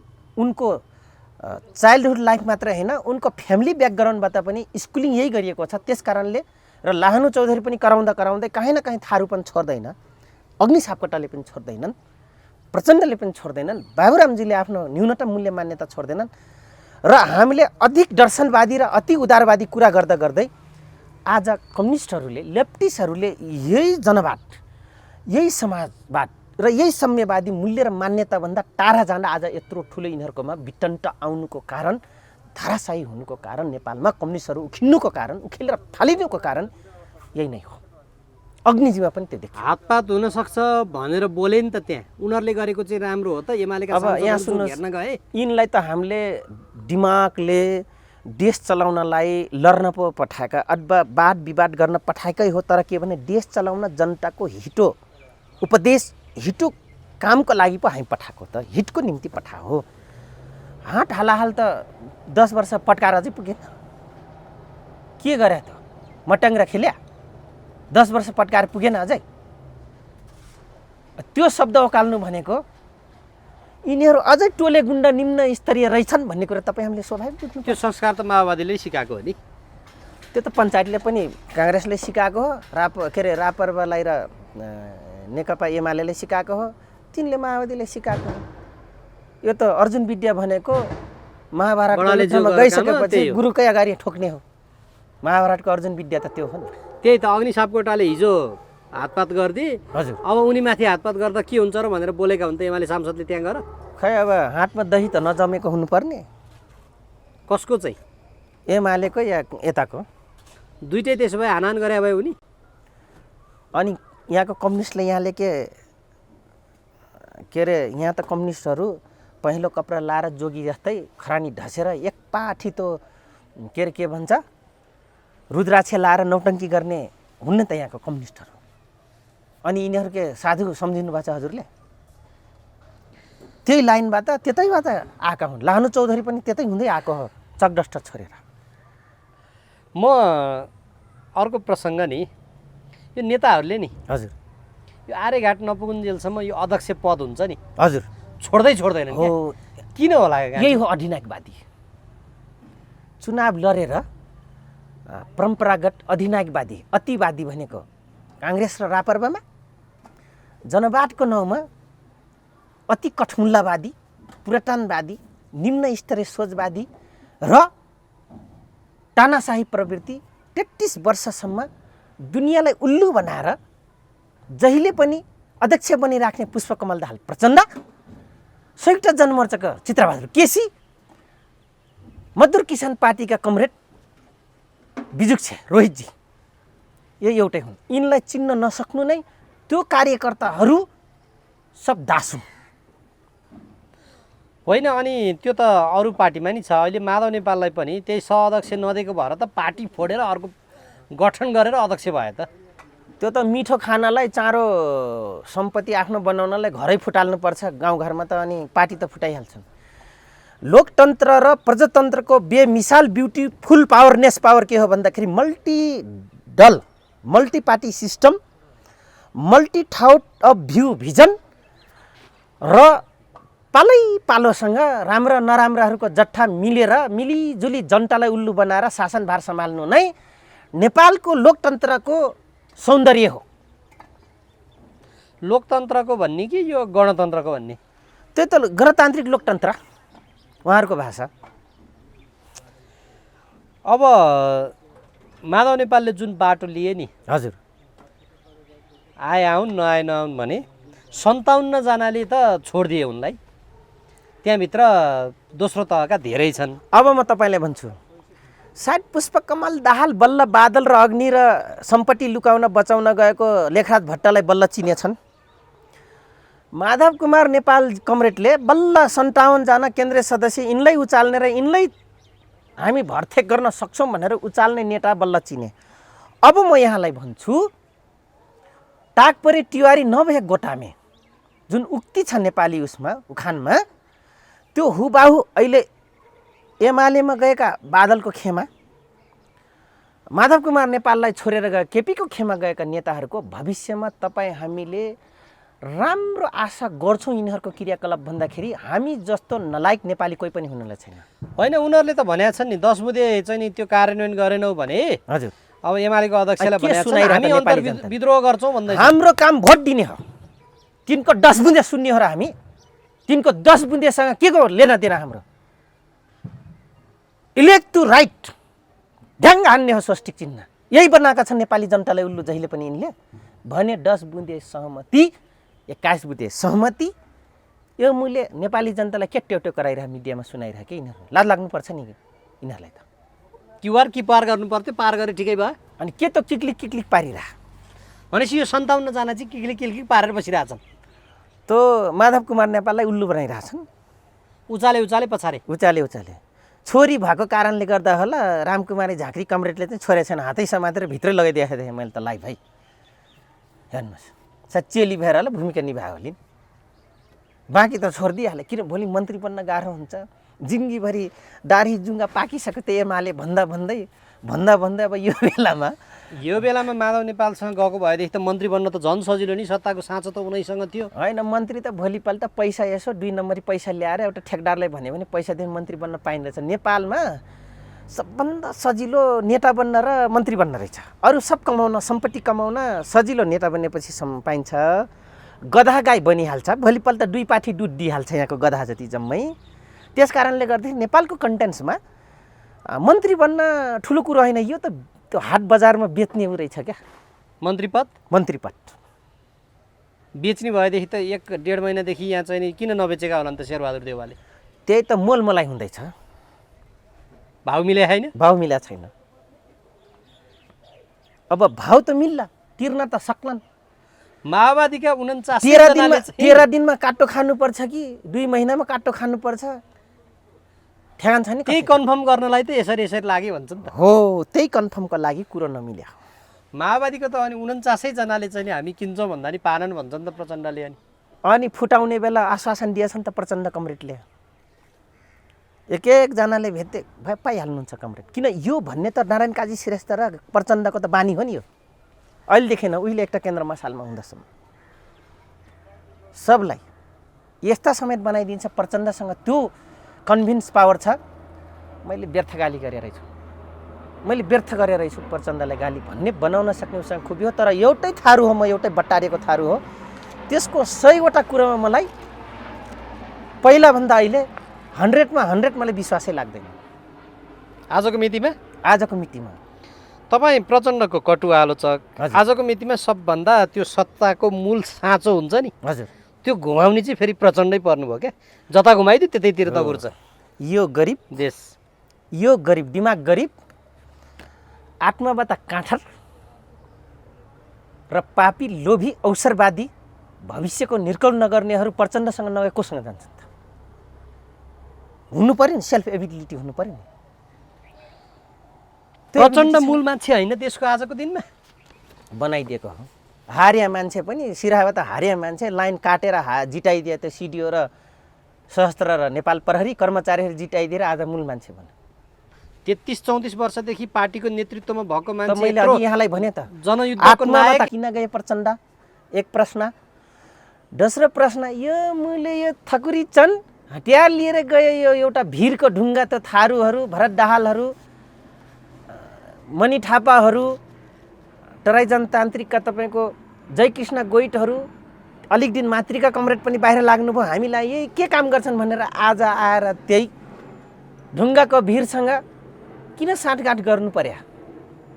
त्यही त मणि थापा, मातृका यादव, हिजो चाहिँ नि लात हानेर निक्लेका बादलहरू हजुर फेरि मिसिए। अब यद्यपि आजको दिनको सिचुएसन भिन्न छ हजुर। भनेपछि त त्यो जुन प्रचण्डको त्यो खुबी होला नि त भन्नु खोजेँ क्या मैले। उनीसँग एउटा खुबी छ, मैले अघि पनि भनिहालेँ कि सम्झौता गर्न सक्ने खुबी छ, नेगोसिएसनमा उनी माहिर मान्छे हुने। अर्को कुरो, उनलाई जसरी एउटा टिनएजर्स युवाले कसैको चेली गर्लफ्रेन्ड बनाउनको लागि, केटी साथी बनाउनको लागि तिमीलाई म आकाशको टारै झारिदिन्छु, बुवा आमै छोडिदिन्छु, तिम्रो लागि यो घरको सबै बेचिदिन्छु भनेर जसरी कमिटमेन्ट गर्छ, प्रचण्ड त्यो पात्र हुन् आजको दिनसम्म। आज 49 जनाको घपला किन आयो? यही हो मैले जो भन्दैछु उदाहरण। जसलाई पनि आश्वासन दिने, बस सबलाई मन्त्री बनाइदिन्छु भनेका थिएनन् होला नि त प्रचण्डले। मेरो त नाही, टाउको मुखले- खायो, सबैले यहाँ भन्न आए मलाई, म कसलाई बनाऊ भन्दै के गर्नु? पार्टीको कोठा यति छ केपीसँग भन्दै। लात्ता लात पिटाइ खाएको थिए, केपीले डनक दिनलाई त सबले आश्वासन दिनु पर्यो, अनि त लाट हान्छन्। अब केपीलाई लात प्रचण्डले हाने कि प्रचण्डले चाहिँ त्यत्रो 2/3 प्रधानमन्त्री केपीलाई लात हानेर प्रतिपक्षको सिटा पुर्याए? यहाँलाई फेरि म आज गर्न चाहन्छु, 2073 सालमा जब स्थानीय चुनाव भयो, मलाई सुदूरपश्चिमको रेड स्टार एफएम अनि तपाईँको सुदूरपश्चिम आवाजले संयुक्त अन्तर्वार्ता लिँदा म त्यतिखेरै भनेको छु, तपाईँहरूले एक्सन देख्नुभयो, त्यसको रियाक्सन देख्नु भएको छैन, क्रिया देख्नुभयो, प्रतिक्रिया देख्नु भएको छैन। क्रिया अहिले तपाईँलाई राम्रो लागिरहेछ, त्यसको प्रतिक्रिया बहुत नराम्रो हुन्छ। किन? म साइन्सको रिसर्चर हो, ल्याबोरेटरीको हो, अझै त्यही माथि। त्यो भने के अलि जनताले बुझ्ने भाषामा भन्नु त? कि केपी खाइदिए प्रचण्डलाई, कि प्रचण्ड खाइदिए केपीलाई, मैले उतिखेरै भनेको थिएँ। आजको मितिमा तपाईँको बुझाइमा कसलाई खाइदियो त? यो मत्स्य नियम होइन, यो हामी मानव हो, त्यस कारणले बुद्धिले खाने हो मान्छेको उसमा। दुइटालाई खाँदाखेरि साइज एउटै परेछ क्या, एउटा सानो साइज भएर कोप्लक्कै निल्दिन्थ्यो, अर्कोको पनि ठुलो साइज भए अर्कोलाई निल्दिन्थ्यो, साइज एउटै पऱ्यो, त्यो मुखमा टाउको पनि पसेन, न प्रचण्डको केपीमा पस्यो न केपीको प्रचण्डमा पस्यो। कहाँ हुन्छ? 2/3 प्रधानमन्त्री लगेर प्रतिपक्षको सिटा राखिदिएको छ, हजुर। एमाले पार्टी फुटाएर 3 टुक्रा बनाइदिएको छ। अब प्रचण्ड त आफ्नो हिसाबमा सक्सेस भयो नि त। भैँसी चोर्नमा उपेन्द्र यादव सिपालु, जिसका लाठी उसका भैँसु यादवै हो, भैँसवारै हो, अहिर भन्छ हाम्रो थारू भाषामा। राजनीतिका मान्छेलाई खुराफाटी गर्ने प्रचण्ड मायो। यो दुईटा पात्रको मैले तपाईँलाई चरितार्थ गरिदिएँ। प्रचण्ड राजनीतिका खुराफाती हुन्, त्यसो भए खुराफाती हुन्। खुराफात बाहेक गरेर छैन? बाबुरामलाई उहाँ सोनिया गान्धी पटमा लगेर अध्यक्ष पट्काएपछि बमकरमा राखिदिए होइन, कारवाही गरे होइन बाबुराम भट्टराईलाई। भयभरको माओवादी बाबुरामको नामबाट चिनिँदैन उत्पादन हुने, अध्यक्ष भएपछि यो आरएसएस र सिआइए के अरे रको मान्छे हो भनेर लर बमकरमा हान्थ्यो। अनि तिनले सैद्धान्तिक राजनीति गरेका हुन् त, द्वेषवादी राजनीति गरेका हुन्, तिनले सिद्धान्तवादी राजनीति गरेका हुन् र तिनले खुराफाटी राजनीति गरेका हुन्, तिनले के आदर्श र मूल्य र मान्यताका राजनीति गरेका हुन् र परिवार नातावाद, कृपावाद, संशोधनवाद, कट्टरवाद, कठमुल्लावाद, विसर्जनवादका नायके भएर राजनीति गरेका हुन्। हेर्नुहोस्, अनि हुटियारा दिमागका गरिबहरूले चाबी प्रचण्डको हातमा, अर्को लुवाटे फेरि नेपाली काङ्ग्रेसको सभापति हुँ भन्दै शेरबहादुर देउवालाई चाहिँ त्यो कुर्सी कुन्दिन प्रचण्डले एक लाट हान्दियो भने गइहाल्छ त्यो प्रधानमन्त्रीको कुर्सी। हो। चुनावसम्म वाम लोकतान्त्रिक गठबन्धन बनाएर जाने बरु हिजो जनयुद्धकालमा प्रधान शत्रु गठन गरिएको थियो, हजुर। घोषणै गरियो, कतिको टाउकै काट्यो काङ्ग्रेसका पनि। हजुर। तर आजको मितिमा त त्यही चाहिन्छ भनेर नेपाली जनताले यो बुझ्नुपर्छ, हाम्रो हिन्दू परम्परामा मन्दिरको ठेकेदार जसरी गिरीपुरी भारती हारती नाठहरू हुन्थ्यो नि, त्यसरी राजनीतिकको ठेकेदार यिनै व्यक्ति हुन् जो आए पनि कान चिरेको जोगी नै आउने हो, जो हिन्दू परम्पराको ठेकेदार र पैसा जम्मा गर्ने ढुकुटी, जो सामाजिक सभ्यता अन्तर्गत र राजनीतिक के अरे सांस्कृतिक मूल्य मान्यताको आधारमा चाहिँ जो गिरीहरूलाई दिइन्थ्यो हाम्रो परम्परामा, त्यसरी नै राजनीतिकको चाबी गिरी भनेको प्रचण्ड ढाल हो। अब छना खाँदाको त्यत्रो एमालेमा लागेर हजुर, हिजो चाहिँ नि कम्तीमा गठन गर्दादेखि आजको मितिसम्म लागेर नै यहाँहरू प्रश्न गर्दै हुनुहुन्छ, धेरै पत्रकार मित्रले गर्नुपर्छ र अडियन्सले, प्रचण्ड बुद्धिमान हो र आफ्नै घरमा आगो लगाएर 10 वर्ष जनयुद्ध गरेको पार्टी सिद्ध्याएर आगो झोसेर टाली पिटेर आफ्नो घर बिगारेर अनि आफ्नो मान्छेले चोर हुने फटाउन् म त सध्यौँ भन्न लाएर सिआइएको अगाडि अर्का नेकपा बनाउने लात्तै लातले गोदाई खाएपछि भाडामा गएको थियो, हानिदिएपछि केपी ओलीले आउनु परेन, अनि अब फेरि ढोकाको चाबी लिनु परेन। सिन्धुलीमा गएर उनले एकचोटि हरिबोल गजुरेलकोमा गएर भनेको थियो नि, हजुर, अदालतबाट जित्यो, बडो रिल्याक्स गरिँदै थियो, ड्याममा हानु अदालतले भनेर जति बेला दोस्रो फैसला आयो हो, अर्कालाई उचालेर हानेर टाली पिट्ने हो नि त। तर उनीमा त त्यसमा त्यो त कुनै पनि प्रकृतिको ऊ छैन। किनभनेदेखि माधव नेपाल चाहिँ जो शक्तिशाली नेता थिए एमालेबाट टुक्राइदिइहाले, झल्लाल खलाल टुक्राइदिइहाले, वामदेव गौतम त अझ प्रधानमन्त्रीको चर्चा आइरहेछ, अब के हो भोलिको दिनले देखाउला भनेको। अनि यहाँ अहिले 57 जना जुन भन्यौँ हामीले, ती पनि एमालेभित्र विद्रोहको तयारी अवस्थामा छन्। जुन सङ्गठित व्यवस्थित पार्टी थियो त्यसलाई त छिन्न भिन्न बनाएर अब आफू त स्थापित हुन्छु भन्ने मान्यता। अझ फेरि म दोहोऱ्याउन चाहन्छु एउटा शब्द, मेरै शब्द पुण्य प्रसाईले एक ठाउँमा कुनै ठाउँमा भनेको थिएँ, टिकटक बनाइदिएको थिएँ, त्यो कुरा मैले तपाईँहरूको एभरेस्ट टेलिभिजनमा मैले भनेको थिएँ। पुष्पकमल दाहाल प्रचण्डलाई चाइनामा लगेर सी जिनपिङकै पार्टीमा लगे पनि सी जिनपिङको पार्टी फुटाइदिन्छ यो मान्छे, विचार गर्नुहोस्। मैले भनेको थिएँ, तपाईँकै मिडिया त भनेको थिएँ पोहोर साल। होइन के नेचरै त्यस्तो रहेछ कि प्रचण्ड किन त्यस्तो गरे त? हो, पार्टी उनले त भन्छ नि त, मैले 2.5 वर्षको चाहिँ प्रधानमन्त्रीको एग्रिमेन्ट थियो, मैले छोडिदिएँ, पार्टी कार्यकारी चाहिँ मलाई चलाउने भनेर जिम्मा दिएको थियो। अब 1 नम्बर अध्यक्ष ओलीले भनिसके पछाडि उनलाई एउटा के थियो भने एउटा केपी ओलीलाई पछि थाहा भएछ, किडनी फेरिसकेपछि अब कार्यकर्ता पनि त्यसरी नै उचाल्थे, किनभने ऊ त असारे भ्यागुटो बन्ने मान्छे हो प्रचण्ड। उचालिदिएको थियो बुरुक्कै, मरिहाल्छ, के किडनी फेर्नु मरिहाल्छ, 2.5 वर्षमा तपाईँ अटोमेटिक अध्यक्ष कार्यकारी अध्यक्ष पनि तपाईँ नै प्रधानमन्त्री, तपाईँ नै, त्यसपछि त हाम्रो हातमा पार्टी चल्छ नि नेकपा भनेकै थिए। यो माधव कुमार नेपाल प्यानलले पनि भनेको थियो, नेकपा माओवादीका सबै त्यही भनेको थिए। उचाले हेर्नुहोस्, प्रचण्ड उफ्रिनमा पर माहिर मान्छे हुन् नि। यहाँ धेरै बुद्धिजीवी भन्छन् प्रचण्डले यो थारूले के चिनेछ, तिमीले के चिनेछौ, तिमीले के चिनेछौ। 2052 सालदेखि र मैले 2052 पार्टीमा लाग्दा एक संयुक्त राष्ट्रिय जनमोर्चामा हुँदा एकटा केन्द्र मसालमा हुँदादेखि आज टिल्नाउसम्म लानु चौधरी यति राम्रोसँग बेमिसाल चिनेछ, कारबाही पनि खाएको छ। उल्टा ऊ रको सदस्य हामीलाई इन्डियन कुरा गर्छ भनेर कारबाही हान्ने मान्छे हो नि त त्यो। बाबुराम भट्टराईलाई, बाबुराम भट्टराईको प्यानल जम्मै बुजुर्ग हुन् भनेर तपाईँ कारबाही हान्ने मान्छे हो नि। ऊ नेता पढे लेखेको होइन प्रचण्ड, यो गलत हो कसैले भनिरहेछ भने। स्नातकसम्म त पढ्नु भएको छ क्यारे, के पढ्यो? चितवन क्याम्पसमा पढेको होइन, चितवनको त्यो कृषि क्याम्पसमा। हेत्तेरिका इन्फर्मल एजुकेसन नेपाल सरकारले गठन गरेर सर्टिफिकेट बेच्ने त्यहाँ विभाग देख्नुहुन्न तपाईँहरू। भनेपछि प्रचण्डले तपाईँलाई यो खुलासा गर्नुभएको छ, मैले पढाएको थिइनँ त्यहाँबाट सर्टिफिकेट ल्याएँ भन्नुभएको छ। त्यस्ता अर्काले लेखेको किताब लानु चौधरीले जान्छ, म त अझै भाँडा माझेर पढेँ। बुवाको हन्डी खाएर पढ्नेहरू र फुइँ लाउँछन् भने लाहनु चौधरीको अगाडि नगरे हुन्छ। लाहनु चौधरी 5 वटा भाँडा मिसेर बिम पाउडर फुटेर रगटाएर मिसेर पढेको शिक्षा लिएको व्यक्ति। जसरी पढे पनि पढ्यो कि पढेन भन्ने कुरा हो क्या। अरूले लेखेको किताब लाहनु चौधरीले पनि पढ्यो, हाम्रो अग्रज प्रचण्डले पनि पढ्नुभयो।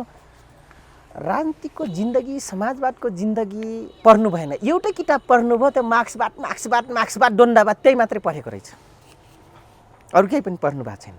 उनको प्रवृत्ति, उहाँको चरित्र, उहाँको अहिलेको बानी व्यवहारले देखाउँछ भने he is a unqualified person. अनि जनयुद्धमा चाहिँ नायक मानेर किन हिँडेको? अब जनयुद्धमा त लडाइँमा मूर्खलाई नायक मान्ने हो। यो पोलिटिक्स र द्वन्द्वको र लडाइँको सर्वमान्य सिद्धान्त हो। विश्वको द्वन्द्ववादीले यही भन्छन् र मैले पनि यही भन्छु। मूर्खलाई नायक मान्ने बस यो द्वन्द्व र युद्धको नियम हो। आजको मितिसम्म किन अध्यक्ष मान्छन् माओवादीहरू? त ती सबै एसएलसी दिँदै 9 क्लास पढ्दै बिचमा छोड्दै जानेहरूको त प्रचण्ड नेता हुन्। हिजो 19 वर्षसम्म त बाबुराम चाहिँ नि पिएचडी गरेका मान्छेले नि त माने नि। उनी त्यही मूर्खलाई अगाडि ठेलिराख्नुपर्छ भनेर ठेलिराख्या हुन्। इज इट यो हो, यथार्थ हो कि तपाईँले लगाएको आरोप हो? यथार्थ हो र मैले लगाएको आरोप पनि हो। मैले महसुस गरेका र सँगै काम गर्दाखेरि उनको जप्पै क्रियाकलापको मैले जिष्टमा कुरा भनिदिएको यही नै हो। उहाँले आफूलाई भन्दाखेरि सफाइ के दिनुहुन्छ तपाईँहरू फेरि सोधिदिनुहुन्छ भने ठुला मिडिया र साना मिडियाले यो द्वन्द्ववादको नियम हो भनिदिनुहुन्छ अनि तपाईँहरू सेक्रिफाइस भइहाल्नुहुन्छ। अनि म त्यसमा गएन, त्यो कुन नियम के नियम मलाई त्यो चासो रहेन। जनताको हिसाबमा बुझ्ने हिसाबमा चाहिँ तपाईँले भन्नुभएको कुरामा चासो रहन्छ, त्यति नै कुरा हो। आजको मितिमा माओवादी पार्टीमा त्यत्रा चाहिँ विद्वानहरू पनि त नेताहरू छन्, उनीहरू सबैले किन मान्छन् त? भन्दैछु त लडाइँमा अनि यहाँ सुन्नुहोस्, अब म भन्छु लिडरसिप र लिडर हुन्छ। लिडरसिप भनेको नेतृत्वदायी भूमिका निभाउने र सङ्गठनात्मक एकत्रित गरेर सङ्गठनलाई विस्तार गर्ने चलाइमान राख्ने लिडरसिप भन्छ।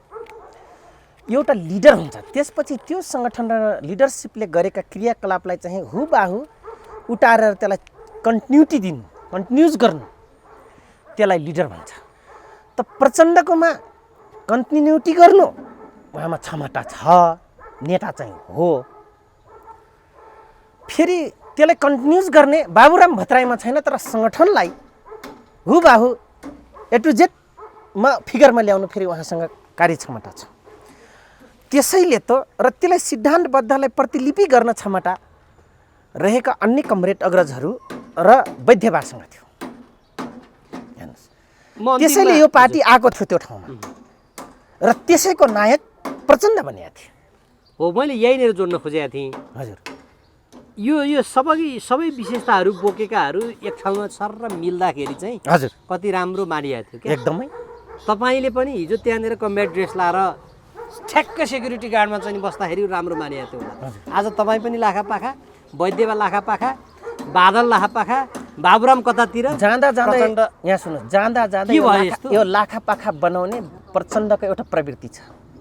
प्रचण्ड पात्र कष्ट हुन् भने आफूभन्दा ठुला विरोधीसँग फाइट लड्न जाँदा या कुनै पनि लडाइँ लड्न जाँदाखेरि ठुलो जट्ठालाई बटुलेर जाने पात्र हो। उनलाई के थाहा हुन्छ भने अब यो विपक्षी डरायो भने चाहिँ तिमीहरू भाग, म योसँग कुरा गर्छु भनेर गएर त्यसलाई सम्झौता गर्ने सम्झौतावादी हो। त्यसपछि त्यो जट्ठालाई चाहिँ बाइपास गर्ने उनको चरित्र हो। अन्तिमसम्म उनको मकसद, उनको स्वार्थ जबसम्म पुरा हुँदैन, तपाईँ हाम्रो गरेका गल्ती पनि 100% सही हो तपाईँले गरेको भन्ने पात्र हुन्थ्यो। जब उनी त्यो स्वार्थ अभिष्ट पुरा हुन्छ, तपाईँ हामीलाई सबै समुदायको अगाडि यो चोर हो, यो डाँका हो भनिदिने पात्र हो प्रचण्ड। त्यसैले आजको दिनसम्म अति नै द्वन्द्ववाद भनेर सिद्धान्त छाँटेर जो यो विटन्ट भइरहेछ लाखापाखाको नारायण काजी श्रेष्ठ र प्रचण्डको आत्माबाट निस्केको प्रस्फुटन र द्वन्द्ववादका व्यक्तिवादी द्वन्द्ववादका नियमहरू हुन् तिनीहरू।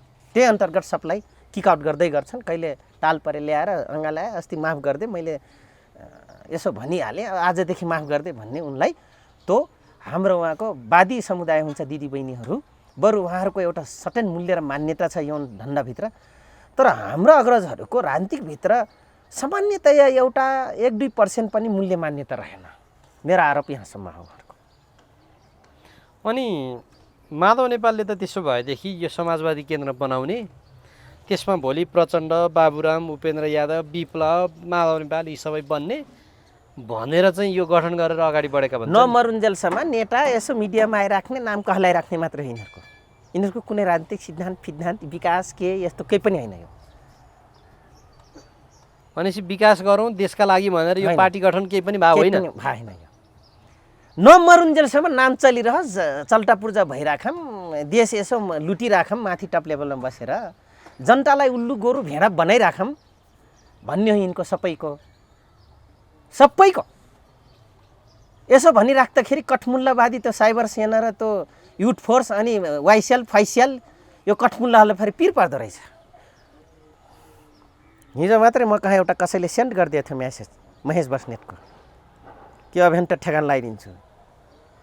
जसले आफ्नै प्रवृत्ति ठेगान लाउन सकिरहेको छ नि उस अनुसारको प्रवृत्ति ठेगान लाउँछु भनेर अन्तर्वार्ता छ महेश बस्नेतको। त्यसमा त अभियन्ता भनेर गरिने गलत कामहरू एकदम हो। यसबारेमा त महेश बस्नेतजीलाई म पनि अग्रजलाई भन्छु, अग्रज तपाईँ पनि आफ्नो ठाउँमा त सही र सही गलतलाई गलत भन्न सक्ने तपाईँ पनि आउनुहोस् त। राजनीतिक त तपाईँ हाम्रो त हो।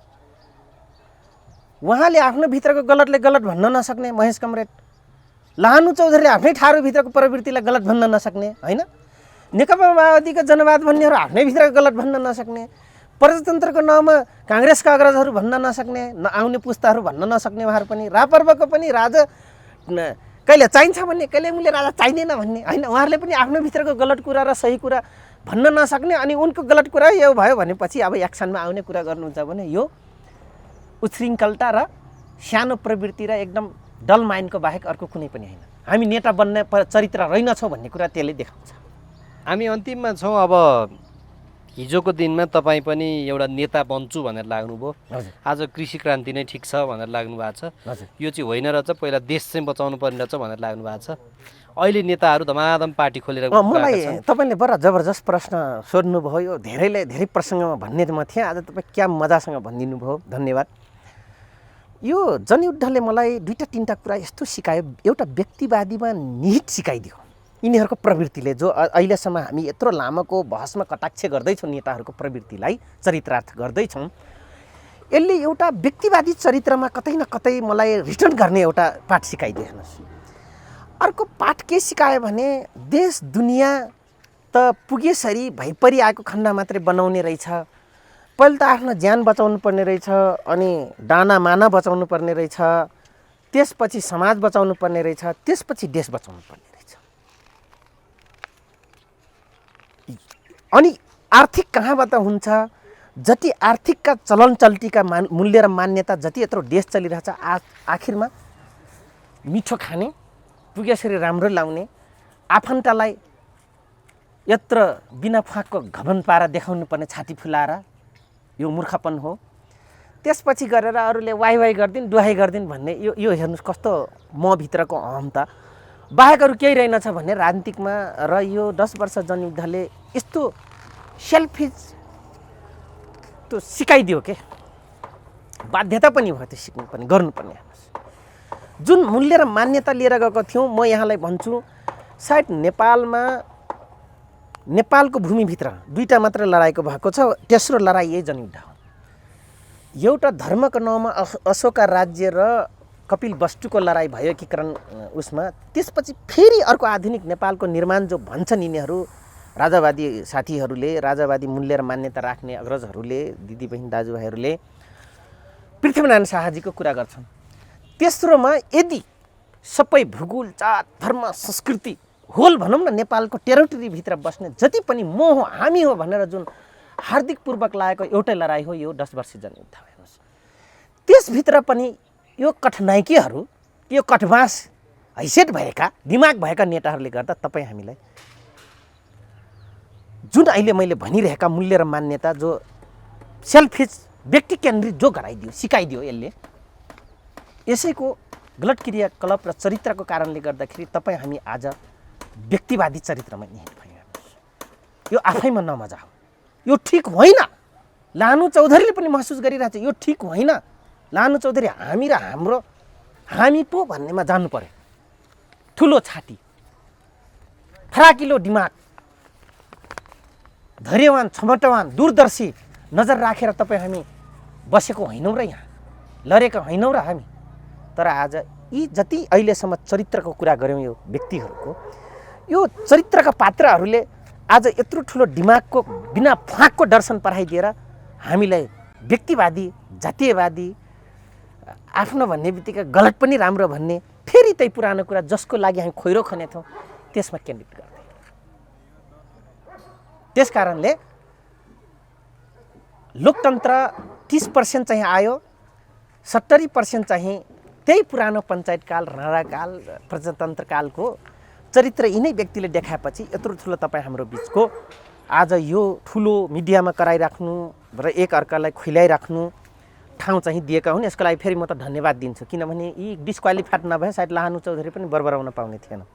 ठिकै भन्नुभयो। हुन्छ, समय दिनुभयो, म धन्यवाद व्यक्त गर्छु। नमस्कार, धन्यवाद।